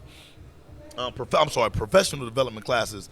And one of the things that struck me as very disturbing was, and they were talking, this, of course, this is with black kids and white kids and black households and white households, because they break all this stuff down based on demographics. So they said the average black kid, now this was back then, the average black kid receives about 100 positive affirmations a day. And I was like, damn, all right, that's pretty good, man. That Positive a lot? affirmation. That's what I'm saying. I thought it was like Sounds like a lot. 100. Like, they like, hey, good job. Way to go. I'm proud of you. Then they said, you know what? The average white kid received like 2,500 positive affirmations a day. So I was like, wait, hold on. So the first thing that started coming to my mind is like, well, damn, like what actually a positive affirmation? Because it's not just verbal. It can be nonverbal. Just how you look at your kid. If Christian, you know, your kid that you didn't want here, you know what I'm saying? If Christian walked by, we know it's Christian. How you know it's Christian? Christian done told me. That's why I fuck with Christian, why I fuck with him. But anyway, so if Christian was to walk by, Christian ain't said nothing to you, just like, Smack him upside his head. like, he ain't even said nothing, but you give him the look like, you dumb motherfucker. Like that's a negative affirmation, right? So the thing is, I think is black folks, we've normalized, you know what I'm saying, like just being like ultra tough, right? So and they say a lot of this shit is like in our DNA, it's hereditary. So when they told me that, you know, and now these are all psychologists, right? Yeah. These are all psychologists. When I was in college, you take a psychology class, right? So what they said was this: the reason why black folks are so violent, are so prone to violence, is because throughout history, that's the mechanism that we use to discipline us. So as slaves, when the slaves didn't do right, they got beat. So when our kids don't do right, we beat our kids. You know what I'm saying? And I said, well, hold on, I got a problem with that. You know what I'm saying? So you're telling me that instinctually I'm gonna whoop my kid ass because my great-great-great-grandfather was beat? Nah, you know what? I don't want to do that. So if nothing more than just to disprove that bullshit. What color are these psychologists telling you this? Well, I mean, they white and black. You know what I'm saying? So let me ask you this, okay? So, I mean, obviously, you know, I don't think you whoop your daughter, do you? I tap Melanie ass up. Yeah, and those who know me know she's special needs, but I also know her ass know how to turn it off and on. Okay, so I pop her hand. Okay, like, nah, so exactly. So my point is, you don't beat her ass, you don't whoop her ass. You know what I'm saying? You discipline her. Yeah. You know what I'm saying? Now let me say this. Let me say this for the record. I ain't got shit against whooping the kids' ass. You know, some of these kids need their ass whooped. You know what I'm saying? But I'm talking about kids. I mean, parents who just whoop their kids' ass because they just like fuck it. That's different. That's different. I mean, I can see the hereditary thing because back in the day, documented in slavery, when families had their kids in the field, and like the slave owner be like, "Hey, Tammy's doing a good job of doing whatever." The mom or dad defense mechanism was like, "Nah, this badass ain't doing no good job." You know what I'm saying? He a problem child. We working on him. Right. To keep the slave from taking The kid. Right. And so, generations of doing that. Like you said, yeah, I can Right. I can honestly see that. Even with the beating part. Of, Right. You know what I'm saying? I can see that, but some of the time, some of my ass whooping had nothing to do with slavery. I was just fucking up. You was bad. Bad. You was ornery. Ain't had nothing to do with You no was mannish. You was roguish. just Thuggish. thuggish, ruggish. So I'm talking about like some of the ass whooping was justified. Ain't had nothing to do with no slave owners. I was just off the chain. You know Yeah. what I'm saying? Well, I deserve some man. You know what I'm saying? so now I know Tori's on record. Tori's on record for saying she just beat her kid's ass for the fuck of it. What's wrong with your good habit? That's what she told me. Her kid. Mills? Wait, I do what? You Coach just, Mills. yeah, you told me. I beat him just because? You told me you just whooped your kid ass just because you felt like it. Look, let me tell you, 2.5 of my kids is bigger than me. So you know I don't whip them just because. You know They be that. like, You on the record, Tori. they be like, Tori, go to your room. Till Dad come home. You know I can't beat No, two of them. Brian the softy. Man, listen. Y'all gotta start We y'all gotta hold on. start- We y'all gotta got start Brian disrespecting confused. Murderland, you know what I'm saying? I gotta start disrespecting Murderland like that. You know what I'm saying? We got Feel Brian. me? We got You know Brian. what I'm saying? We got Brian fucked up. Yeah, y'all got Brian fucked up. Just a Y'all little got bit. Coach Mill fucked Just up. a little bit. And you got me all twisted. 'Cause So I'm you beating my so you kids. the nice one. Nah, I'm gonna tell you something. Y'all better leave Murderland alone. I'm just gonna leave it like that. You heard me? All right, so look, so let's do this. Hey, shout out to the 910, Look, 410. What? I forgot the area. oh, you know what we forgot to tell everybody. Look, y'all gotta like, subscribe, Is it Oh my 410, gosh. right? What is it? tap in. 443. No, 443. Yeah, it is. Yeah, I forgot the area. code, my bad. She don't even know. Look, hey, What? you gotta you talking subscribe, about? You don't even know like, the hell. share, Hey, yo. all of the links. Oh my god. Yeah, YouTube. Go to YouTube. Yes, sir, Facebook, we got an Instagram too. and we got Instagram now. All right, I didn't know that, but cool. Y'all Instagram ain't jumping like mine, though. I'm telling you, I'll be on. Hey, yo, but that's besides Look, the point. right. Hey, subscribe, like. Okay, we All right, about to get into this show. listen, it's starting to get live up here, man. Every time they open the door, it ain't nothing but trap music coming You know out. what I'm saying? I get It's Trap okay. music coming out I the get vibe it. though, man. It's all right. My fingers like I'm a part of something. Look, Tori and Legacy is both lit. Tori done had a Strong Island, iced tea. Tory did or Legacy did? Legacy, I'm sorry. What you Legacy drinking? had a Strong Island. I'm still collecting. You sitting up here drinking your gin and juice Nope, I'm not. Laid back. I'm not. with your bitch please cup, or whatever. And I'm sitting up here, Compliments on my you know, girlfriend. just chilling Yeah, on but you ice let- water. You let your fan base stop you from doing what you Oh, want to do. who? I ain't never seen no man controlled punked by a you? fan Now base. you know what? Who punked you? Listen, That joker fan Shantae, base. Shantae. Who All I'm gonna punked say is you? Shantae. You. Shantae still looking. Like I said, look, hey man, I started taking my fitness a little bit more serious, man. Bro. One day So- out so- of the week. One day, Bro. one drink. No, I'm serious Like, about Coach it. That's a big Fred, ass. my kids play for Serious you. about it. Don't be lit on the Anyway, show. look. Looking at So next week you want me to come up and get full, hell yeah, you feel? get lit, Yeah, man, succumb to peer pressure. Bro, Huh? your fan got you where you ain't That's even positive enjoy peer your own- pressure. Yo, how can you not enjoy a drink at your own bar? You like, well, Where you promote. Look, Remember look. how you started promoting? Look, the- I promote the it- drink? I promote then everybody else compliment getting the- full. show. Hey, Compliment. I promoted everybody else getting full. You know, what the parents say, I was too lit on the show. Outlaws. Hey man, look, hey, shout out to Tracy, man, off in there pouring everybody up. No, Tracy do her thing, but no, I get why you don't get lit on your show. I understand you represent something bigger than yourself, so you know what I'm saying? Nah, hey, hold on. Let me correct. Ain't nothing bigger than me, dog. Bro, what? Ain't nothing bigger than Bro, me. you sit your goddamn Ain't nothing podcast bigger than looking me, at dog. that. Bro, the Outlaws I'm the are bigger than biggest. Fred. The Outlaws are bigger than you, Listen, dog. nothing's bigger than me, dog. Nothing. This is my world. You just a squirrel. Hey, this is my world. You just a squirrel trying to get a nut. What you talking about? All Fred, right. the Outlaws, baby. What's your challenge? All right, so are we gonna do the challenge? Or we No, I gonna? want to do her challenge. Man, get your She ain't got no Republican challenge. out I of mean, here, she keep coming with these. I did. So now I'm having to alternate it. I have a backup. You got the It's Pocahontas a backup. braids out here. She ready to scalp somebody. I have a backup. All right. What's So your- it wasn't my original challenge, What's your but challenge? two truths. It's really a game. Nah, hey, Let's go ahead Coach and just Mill. go on to the live. Coach Mill, you want to do the challenge? Want to sit right here? No, we're not doing the original challenge because my delivery person didn't deliver. Damn, you need some more reliable friends. I'm prepared. You don't study. You don't do your research. You don't do your homework. Okay. Yeah, only for his So- outside. Tori got an F today. Tori getting an F on the show today. Yeah.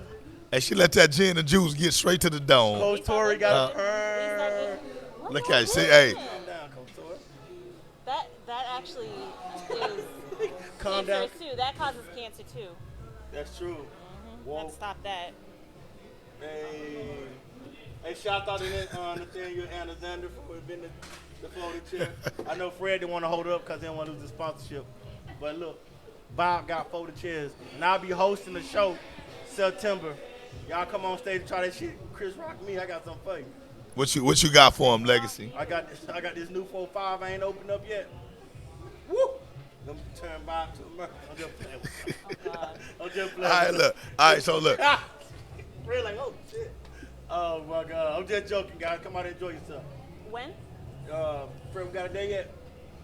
It's on you. You tell me. It don't matter because I'm still. Legacy, this your world, dog. I let it go from my way. It's your world, I'll dog. tell y'all something. Y'all do not want to have y'all show the same day I have my show. It be something everybody. But tell them. Hey, it's gonna be live. You want to have the show? Cause he gonna shut down the city. He gonna shut down the city. That's fine. What's wrong You gotta with understand. that? Listen, I knew I was successful when white people from Cibolo was like, oh my God. I met Bob. And the man Cibolo? died. We still packed the house out. History. We'll do it again. It's Nah, live at Vibe. don't All talk to me right. like that, Tori. Coach Mills, come get the challenge. That's her nick. That's the challenge. I'm Legacy City. Coach Fred. Are you gonna go on to the next Yeah, subject? yeah, Or do yeah. you want to do? Well, hold on. the You just live? been up Are there we ready for it? because you kept Are we talking. You ready kept for the talking about this bunk Yes, challenge you was because gonna do. it just Okay, so came to me. so let me get into it. All right. So we're gonna leave our challenge out. We're going straight to our headliner topic. What's happening? Right. Right. The headliner topic are parents to blame for the lack of their kids' development in youth football. Hell yeah. All right, because Some of these parents, boy, y'all are horrible. so all right, so I because saw what's a football team had the kids eating fries in their uniform, man. Call the team out. call them out, dog. I Hey, purposely- we call them out on I this one, purposely dog. let y'all jersey. What happened? One of the kids that played football was at McDonald's, just stuffed his face with fries. It was hot as hell too. I'm like, Before oh, practice? I don't know if before his uniform looked clean, but I don't know if he got any playing time or do it. I don't know, but I know he ate a lot of McDonald's that day. Hey, look, all right, It so was Monday. before we get into the topic, right? I have to give a shout out to San Antonio, right? The San Antonio youth football scene, and I'm gonna tell you why, man. All right. So when we talk about development, all right, in 3 weeks, we're gonna have or have had 3 major football events, right? Last week we had the Ricky Sanchez Kickoff Classic. Okay. Great platform for development, competition. Lot of good competition. A lot of good teams from all over the country, actually. Yeah. So shout out to the Breakdown for putting that event together. The breakdown. I heard about the breakdown. Keeping San Antonio on the map and relevant when it comes to the youth football scene, right? Okay. This weekend we got Tone Babies. All right, that's my boy. That's David McKinney. McKinney's, right? He's putting on the tournament, right, to once again showcase San Antonio's elite talent. You know what I'm saying? David McKinney's, right? David Yeah. McKinney's, Yeah. right? That's my dog. That's going to be a live event. And then the week after, you got the San Antonio Outlaws' very own Battle of the Beast, where we're going to be bringing teams from all over Texas to once again provide an opportunity for the city of San Antonio to stay relevant on the youth football map when it comes to competition, great football, great environment. You know what I'm saying? So I think that goes hand in hand with what we're talking about when it comes to development. Because if you're a part of an organization that's not involved in any of these events, your kid ain't getting developed. All right? Oh, Whoa. That's the truth. that's a stretch. How is that a stretch? Well, okay. Damn, Tori, you hating on the. Hey, shouts out to. I want to say shouts out to Tom. Hey, can anybody give me a handkerchief or something, man? I need something to wipe this. Okay. Shit. First of all, shouts out to the Look Tom baby, scared. David McKinney. So David McKinney's auntie is Marissa McKinney for the Putaway Cancer that we were talking about. Oh, okay. In the beginning. So that's why I'm close knit with them like that. Now. What the hell you going with my chair? Oh, bro, Todd. Say something else. Say something else about the city. I wasn't saying nothing about your busted Hey, ass well- city. Now let me say. Say something else about San Antonio. Hey, how that dude had that picture? When you had that joke on us, you got license to carry. You ain't even there, Fred. Stop it. So listen, I think this it's a tricky thing because I believe, like, I'm gonna be honest with you, a lot of the coaches that you had on this show, I think they all lie. All y'all. I'm looking in the camera. You know, y'all. Wait, did you say a lie? Yeah, L-I-E. Lie. They don't So- tell the truth. Yeah, they don't- fib. Yeah, I think y'all answer the questions. Y'all say things that parents want to hear. You know, yes, it is about the kids at the end of the day, but it is about winning. I think that's when y'all say that. I think that's the politically correct answer. Reason why, if that was the case, then we wouldn't shout out all these development programs. That's one, right? Two, the fact that a lot of parents. I think somebody said last week, how's the coaches? What's the end game for the coaches and stuff? Right. That question wasn't really answered. You know what I'm saying? The end game of the coaches is winning. Winning brings accolades, that brings more income to organizations. You know what I'm saying? So with that being said, when these teams going through these development things, you know what I'm saying?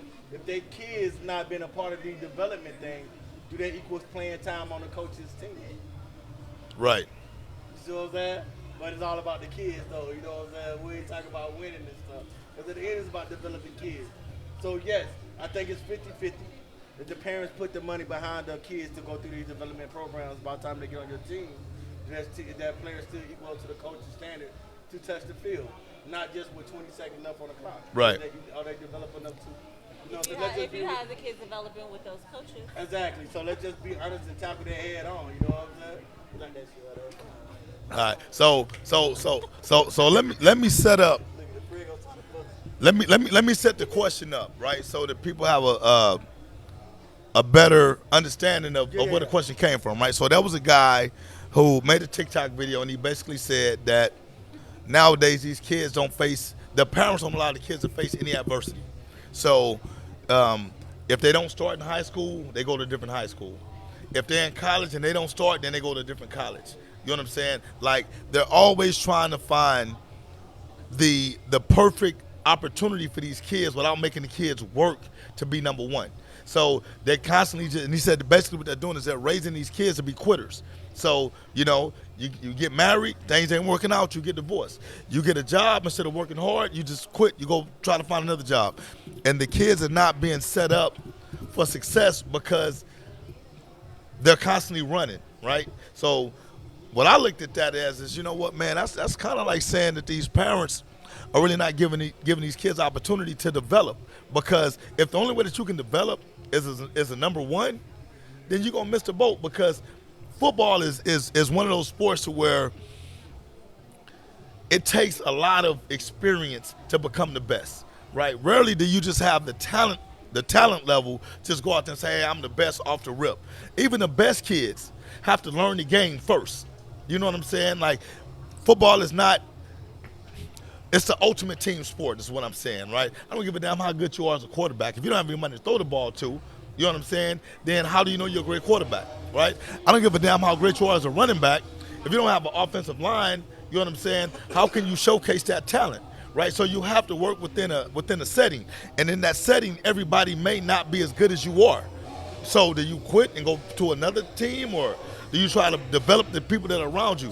So at the end of the day, I think what the guy was saying on the TikTok video is a lot of these parents are not giving their kids opportunity to develop into success stories because they just constantly move these kids from team to team to team to team without giving them a chance to actually overcome some obstacles and adversity. Okay, so like, because I hear, you know, I've been on a couple of shows. I didn't watch all of the shows. Mm-hmm. I'm here with the different coaches. We have even interviewed one of the #1 trainers in the city for kids development. Right.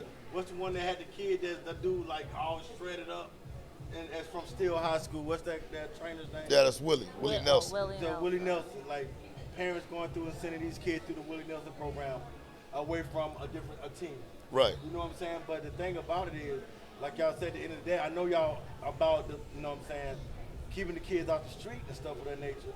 But these parents I ain't gonna say they don't want to invest in their kids to get better, just to invest into your award, but for their kids not to show their development. Because coaches are biased. You know what I'm saying? They had their last year running back who led this, they last year quarterback, and they got somebody who developed that can possibly take their position. How they know their kid gonna get a chance to display that? Right. You see what I'm saying? So even when I think it's 50-50 because it's a gamble. You know, if they can invest in their kids and take them somewhere else where somebody gonna get their kids a chance, whether they're being on an organization where they know they're gonna go back to, and they got that familiar spirit of that kid, Right. and give their kids a chance to go on the field. They never see it. Right. So you know what I'm saying? I think that's a coin toss a little bit. It ain't fair. And it ain't fair just to put it all on the parents. Right. That's all I'm saying when it comes to that. Right. So Tori, I'm making sense. no, that makes plenty of sense. I mean, for one, I don't think the blame can never go solely on parents, coaches, or the players, because once again, it's something that you have to take in totality, right? It don't matter how good the player is if the parents aren't committed. It don't matter how good the player is if the coaches aren't committed. You know what I'm saying? It don't matter how great the coach is if you got a kid who just don't want to do it, right? Yeah. So it takes a great combination of everything to make this happen. Tori, with you being a team mom, you've seen kids come and go, right? Mm-hmm. What are your thoughts on that? Because, you know, you see some of these kids who... Hey, Tori hate them. Hey, let me let y'all know. Tori really don't fuck with y'all team moms, bro. She don't say nothing bad about y'all. I can vouch for that, but... And you can just look at her face. Yeah, Tori really don't fuck with y'all at all, bro. Hey, Tori. Hey, Coach T. Mills. Listen, Tori is really not FTK. She more FTP. Oh yeah. And she like, yeah, fuck the parents. All day. Fuck the parents. Yo, Tori really don't rock with y'all team parents, boy. But I'm a parent too. So I get both sides of it. So. Oh shit, yeah. Now go ahead. Yeah. So it's on everybody. Everybody has an equal playing part. The kids that don't give the effort, the parents that want to keep team hopping, and then the coaches that don't develop, or I don't want to say don't develop but don't give the effort into the kids, all of the kids. Right. So it's an everybody situation. So like, why it seems like? So I feel like since this is like second season, you know what I'm saying? And I feel like it been plenty of time Fred be like, hey, where my camera at? You fucking parents. Y'all need to stop that bullshit with them kids. It's my camera right there. That's how Fred be, right? So do you feel like it's a unspoken tug of war between you as a team mom, between owners, coaches, and parents? I don't want to say it's a tug of war. I think it's a domino effect. Like, what you mean by that? Like, so you start off, okay, let's look at it. The parents have to come in and register the kids. They have to sign them up, and then they pass them off to the coach. Coach, now, because you're not a coach. Coach, Fred, how can I get a coach and all now develop my child. Make sure my child. Don't get loud when I ask that question, Coach Tori. When I asked how can I be a coach, you said, then you develop. Don't do that. Don't do that. No, go ahead. Then you go develop the kid. Now, coaches, your responsibility, since I done paid my good money to this damn org, is your responsibility to develop my kid, make sure my kid plays. $250? Make sure my kid plays, and you better make sure my kid is fed with them goddamn stats. Okay? If he's not, then I'm going to blame you, and I'm going to take my kid elsewhere. And I'm still going to talk bad about you, and I'm going to do it just as sneakily as possible. So, that's what I'm saying. It's a domino effect. Oh, and then the kids, and then they bring out their kid, and the kid don't even want to play. So, wait. And on top of that, we want to know where our money going. And on top of that, we want to know where our money is So going. talk to us, org. So then now it's coming back full circle, because then the coaches are like, parent of little Timmy, your kids don't want to play. Your kids don't even know how to play. You don't know how to. What you talk about? I pay my money. You the coach. You supposed to develop him, but he don't want to. Well, okay. So my take is this. Football has evolved tremendously, right? I was talking to a couple of my former players, right? Actually over the weekend. Right, they was out at the Ricky Sanchez little kickoff classic. Now these are kids that I coach. These kids are in college now. Yeah. And they were just like, damn, Coach Fred, like, it's so different nowadays because the parents are so vocal. The parents are so demanding. You know, now you got a game going on, and you got a parent yelling like, "Put my kid in the game. My kid ain't been in the game at all." And all you got, parents. They're not even yelling this. You They're know. on the sideline holding the changes.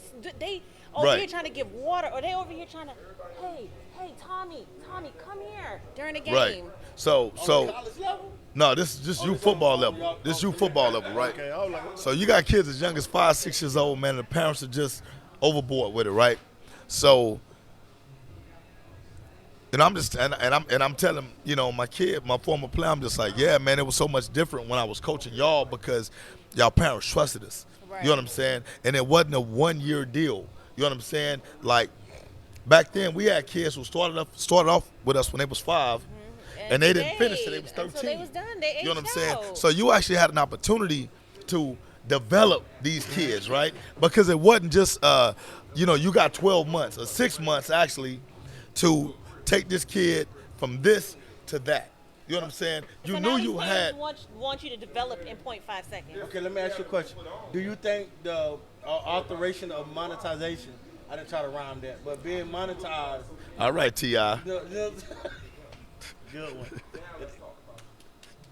So the fact that the kids can be monetized now, you think that has a part in that because everybody want their kid to be the next big thing from now? Because even in college, now the college players are getting paid.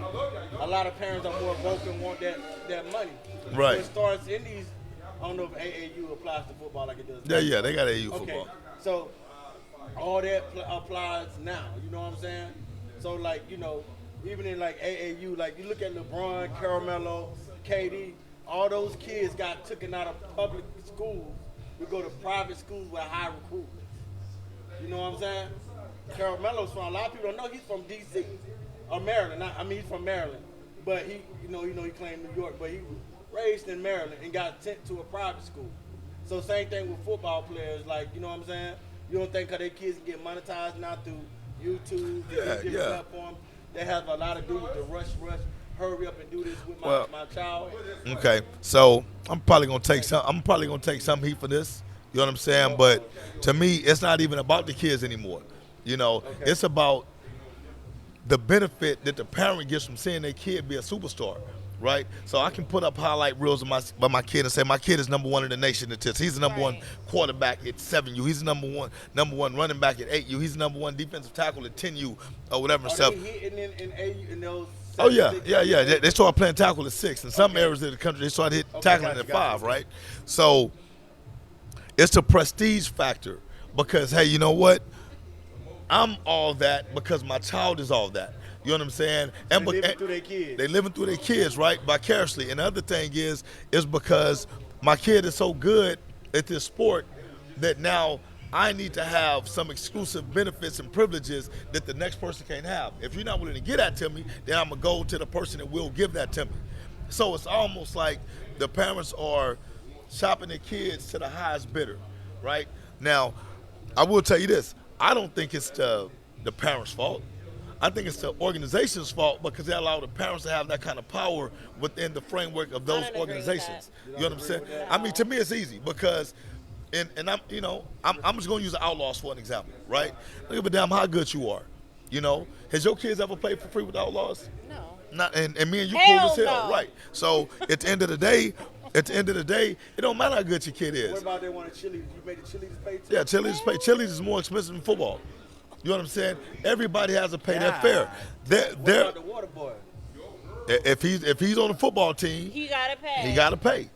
You know what I'm Even saying? if he's not on the football team, if he's a volunteer, he still gotta pay. So when people ask, hey Fred, how serious are you about taking Outlaws to the next level when it comes to being the best org or the most recognized org in the country? And I tell them this, man, we're still an organization built on old school principles. You know what I'm saying? We take whatever kid that shows up and we work the hell out of them to try to get the best out of them. But we don't believe in showing that, superstar status, favoritism, nah, you're going to be just like everybody else. You know what I'm saying? Like, just because you're the best kid on the team doesn't mean that, you get privileges that other kids don't, and the parents have a hard time dealing with that. What you mean I got to pay? Man, my son, anybody, I can take my son, like nowadays in youth football, you can have a kid that lives in Texas, in San Antonio, Texas. If he's good enough, he can go play for a team in Baltimore, Maryland. You know what I'm saying? Gonna fly out to the games every weekend, and you're like, man, that's nuts. But hey, some teams are willing to pay the airfare. Some teams are willing. It seems like this program, this is $1 million thing.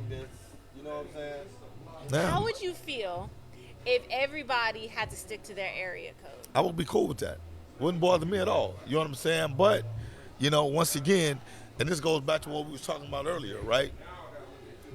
When it comes to access, you know what I'm saying? Like, if I live in the area code to where the resources ain't great, you know what I'm saying? But I want my son to be a part of something great. I want him to be able to have access to go wherever the hell he want to go. So we got kids, once again, within our organization, you know what I'm saying, they come from all over San Antonio. Right?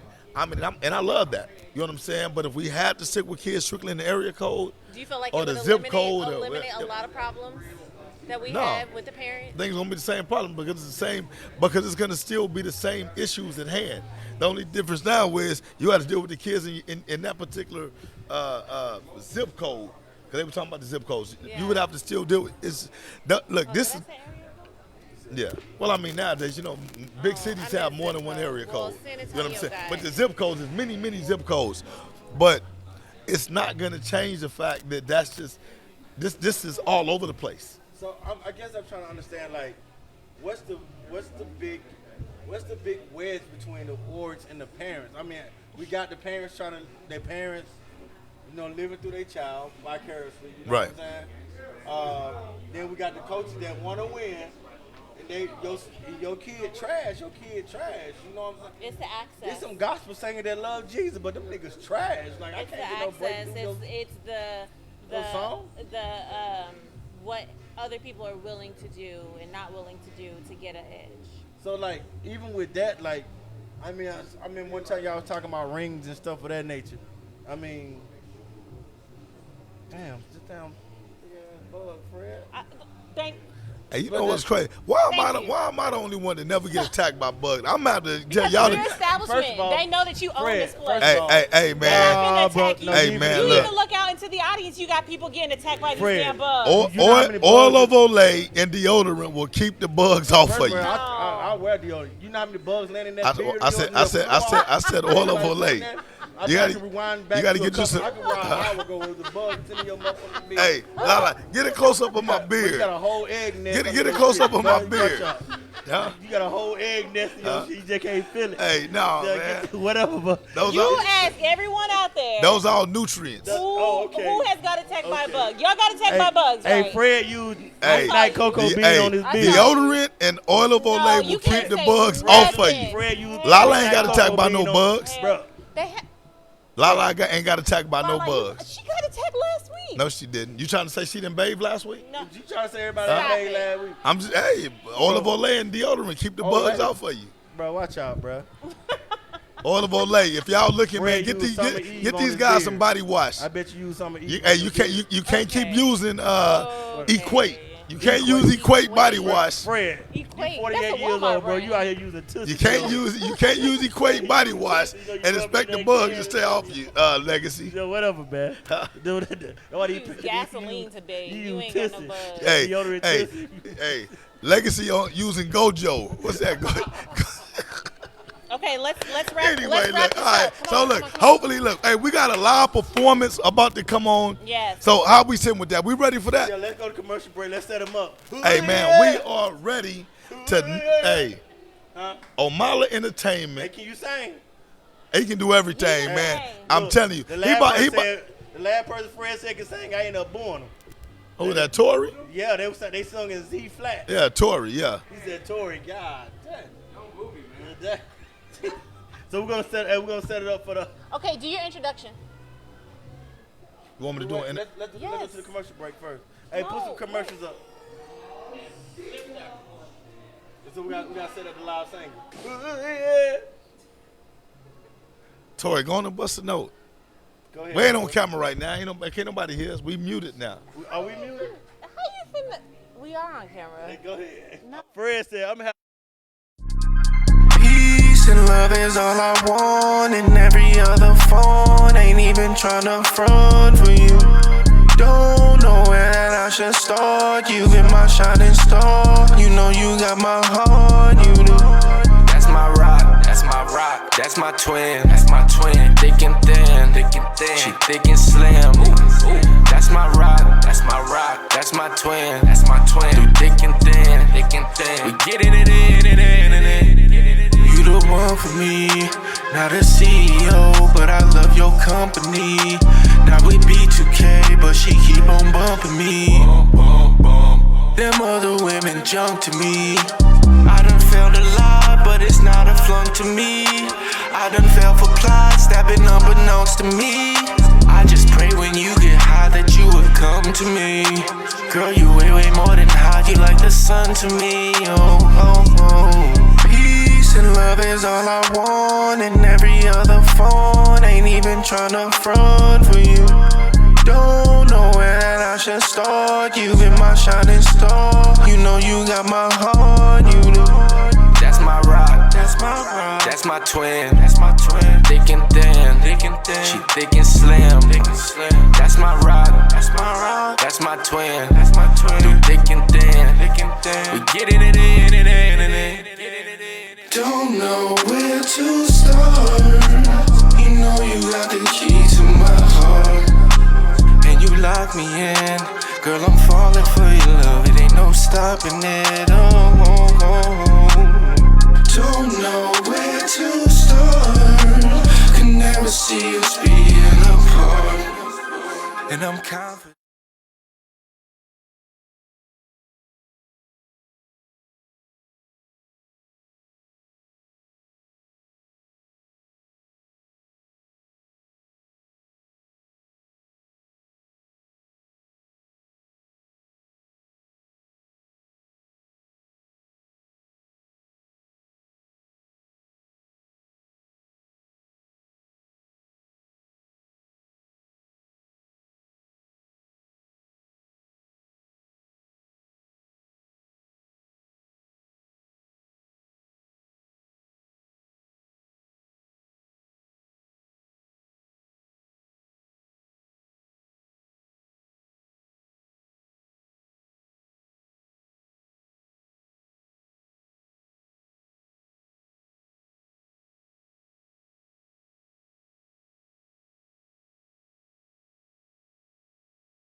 All right, so listen.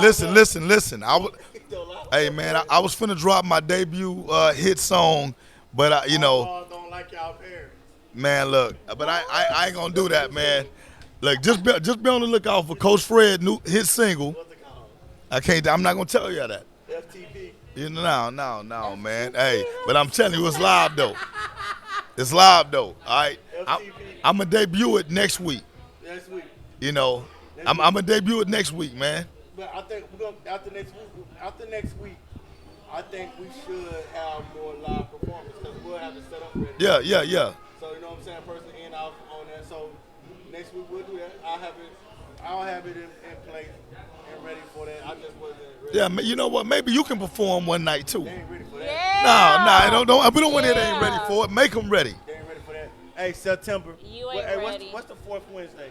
Because I know somebody already got something on one Wednesday. Nothing. We ain't got nothing on Wednesdays. I don't think we got nothing on Wednesdays. Not Do to it on the show. Oh, in another venue. Okay. You know how that goes. You know what I'm saying? They already. September 27th. September. We're gonna make it official. Is that We'll a make it Wednesday official. or a That's a Thursday? Wednesday. It's a Why Wednesday. can't we do it on a Thursday? Because Wednesday is the night that we take over. Thursday's already spoken for. Listen, and we do grown-up time. We got from 7 to 10 o'clock. Get in here, get home, say we're going to have food, we're going to have poetry, R&B, comedy, hosted by yours truly. I'm coming back to shut the city down. You know what I'm saying? I'm coming back to pack the house Hey, out. and I'm gonna be debuting my hit song too. You know what I'm saying? Hey, don't been act like saying I came to vibe to set the vibe. You know what I'm saying? Came to the tone to set the tone. When you mention my name, watch the tone. Right. You feel me? All right, now look. On a serious note, not that what he was saying wasn't serious, because we dead ass serious about September 27, real stuff. We bringing it back out. All right. Speak easy. When I say on a serious note, what I mean is I'm not gonna be dropping no album or no song, but we do have O'Malley Entertainment who will be here next week. Okay. Right, they're gonna do a live performance, man. They've done the concert there before. They packed it out, nothing but great music, great energy or whatnot. You know, so next week, make sure you tune in for that. You know what? We may even start off the show with it. Yeah, You know what I'm saying? I Like, think we should do that. yeah, you know, we may just start off the show with it, man. Just get this live performance because this is gonna be a new lane for us. All Yeah. right. I don't think nobody doing it. I mean, in the podcast world now, outside of us beforehand, Trendsetters, baby. You know what I'm saying? While others tapping out, we tapping in, baby. Yeah, pandemic street. You like that, right? You like that, yeah. So we're gonna have live performance. We're gonna start doing that. Yeah. Okay, so we're gonna start booking live I'll be the performance. first, second. See, that's so the check boogie this right out. there. You know what I'm saying? We're gonna set it up. So me and Coach Fred, you know, I'm gonna have me running around the city. I gotta buy the equipment. We got it. Okay, so it's Too easy. Just 2 weeks. So we're gonna get that done. So next week we have our first live. What's our artist name? Coach Sorry. What's Sorry. It's just O'Malley Entertainment. Okay. O'Malley. What's the performance for tonight? They're gonna be here next week. That's just O'Malley Entertainment. O'Malley Entertainment. O'Malley. O'Malley. It's like Alamo spelled backwards. O'Malley. Okay, you know what? What their name? I hate fucking up people's names. Yeah. So play next on week they're words. gonna be here. We're gonna make sure everything's on point. We're gonna make sure everything's good on that nature. We're gonna set up a new trend. You know what I'm saying? Hey, now look. Hey, real stuff, man. What's up?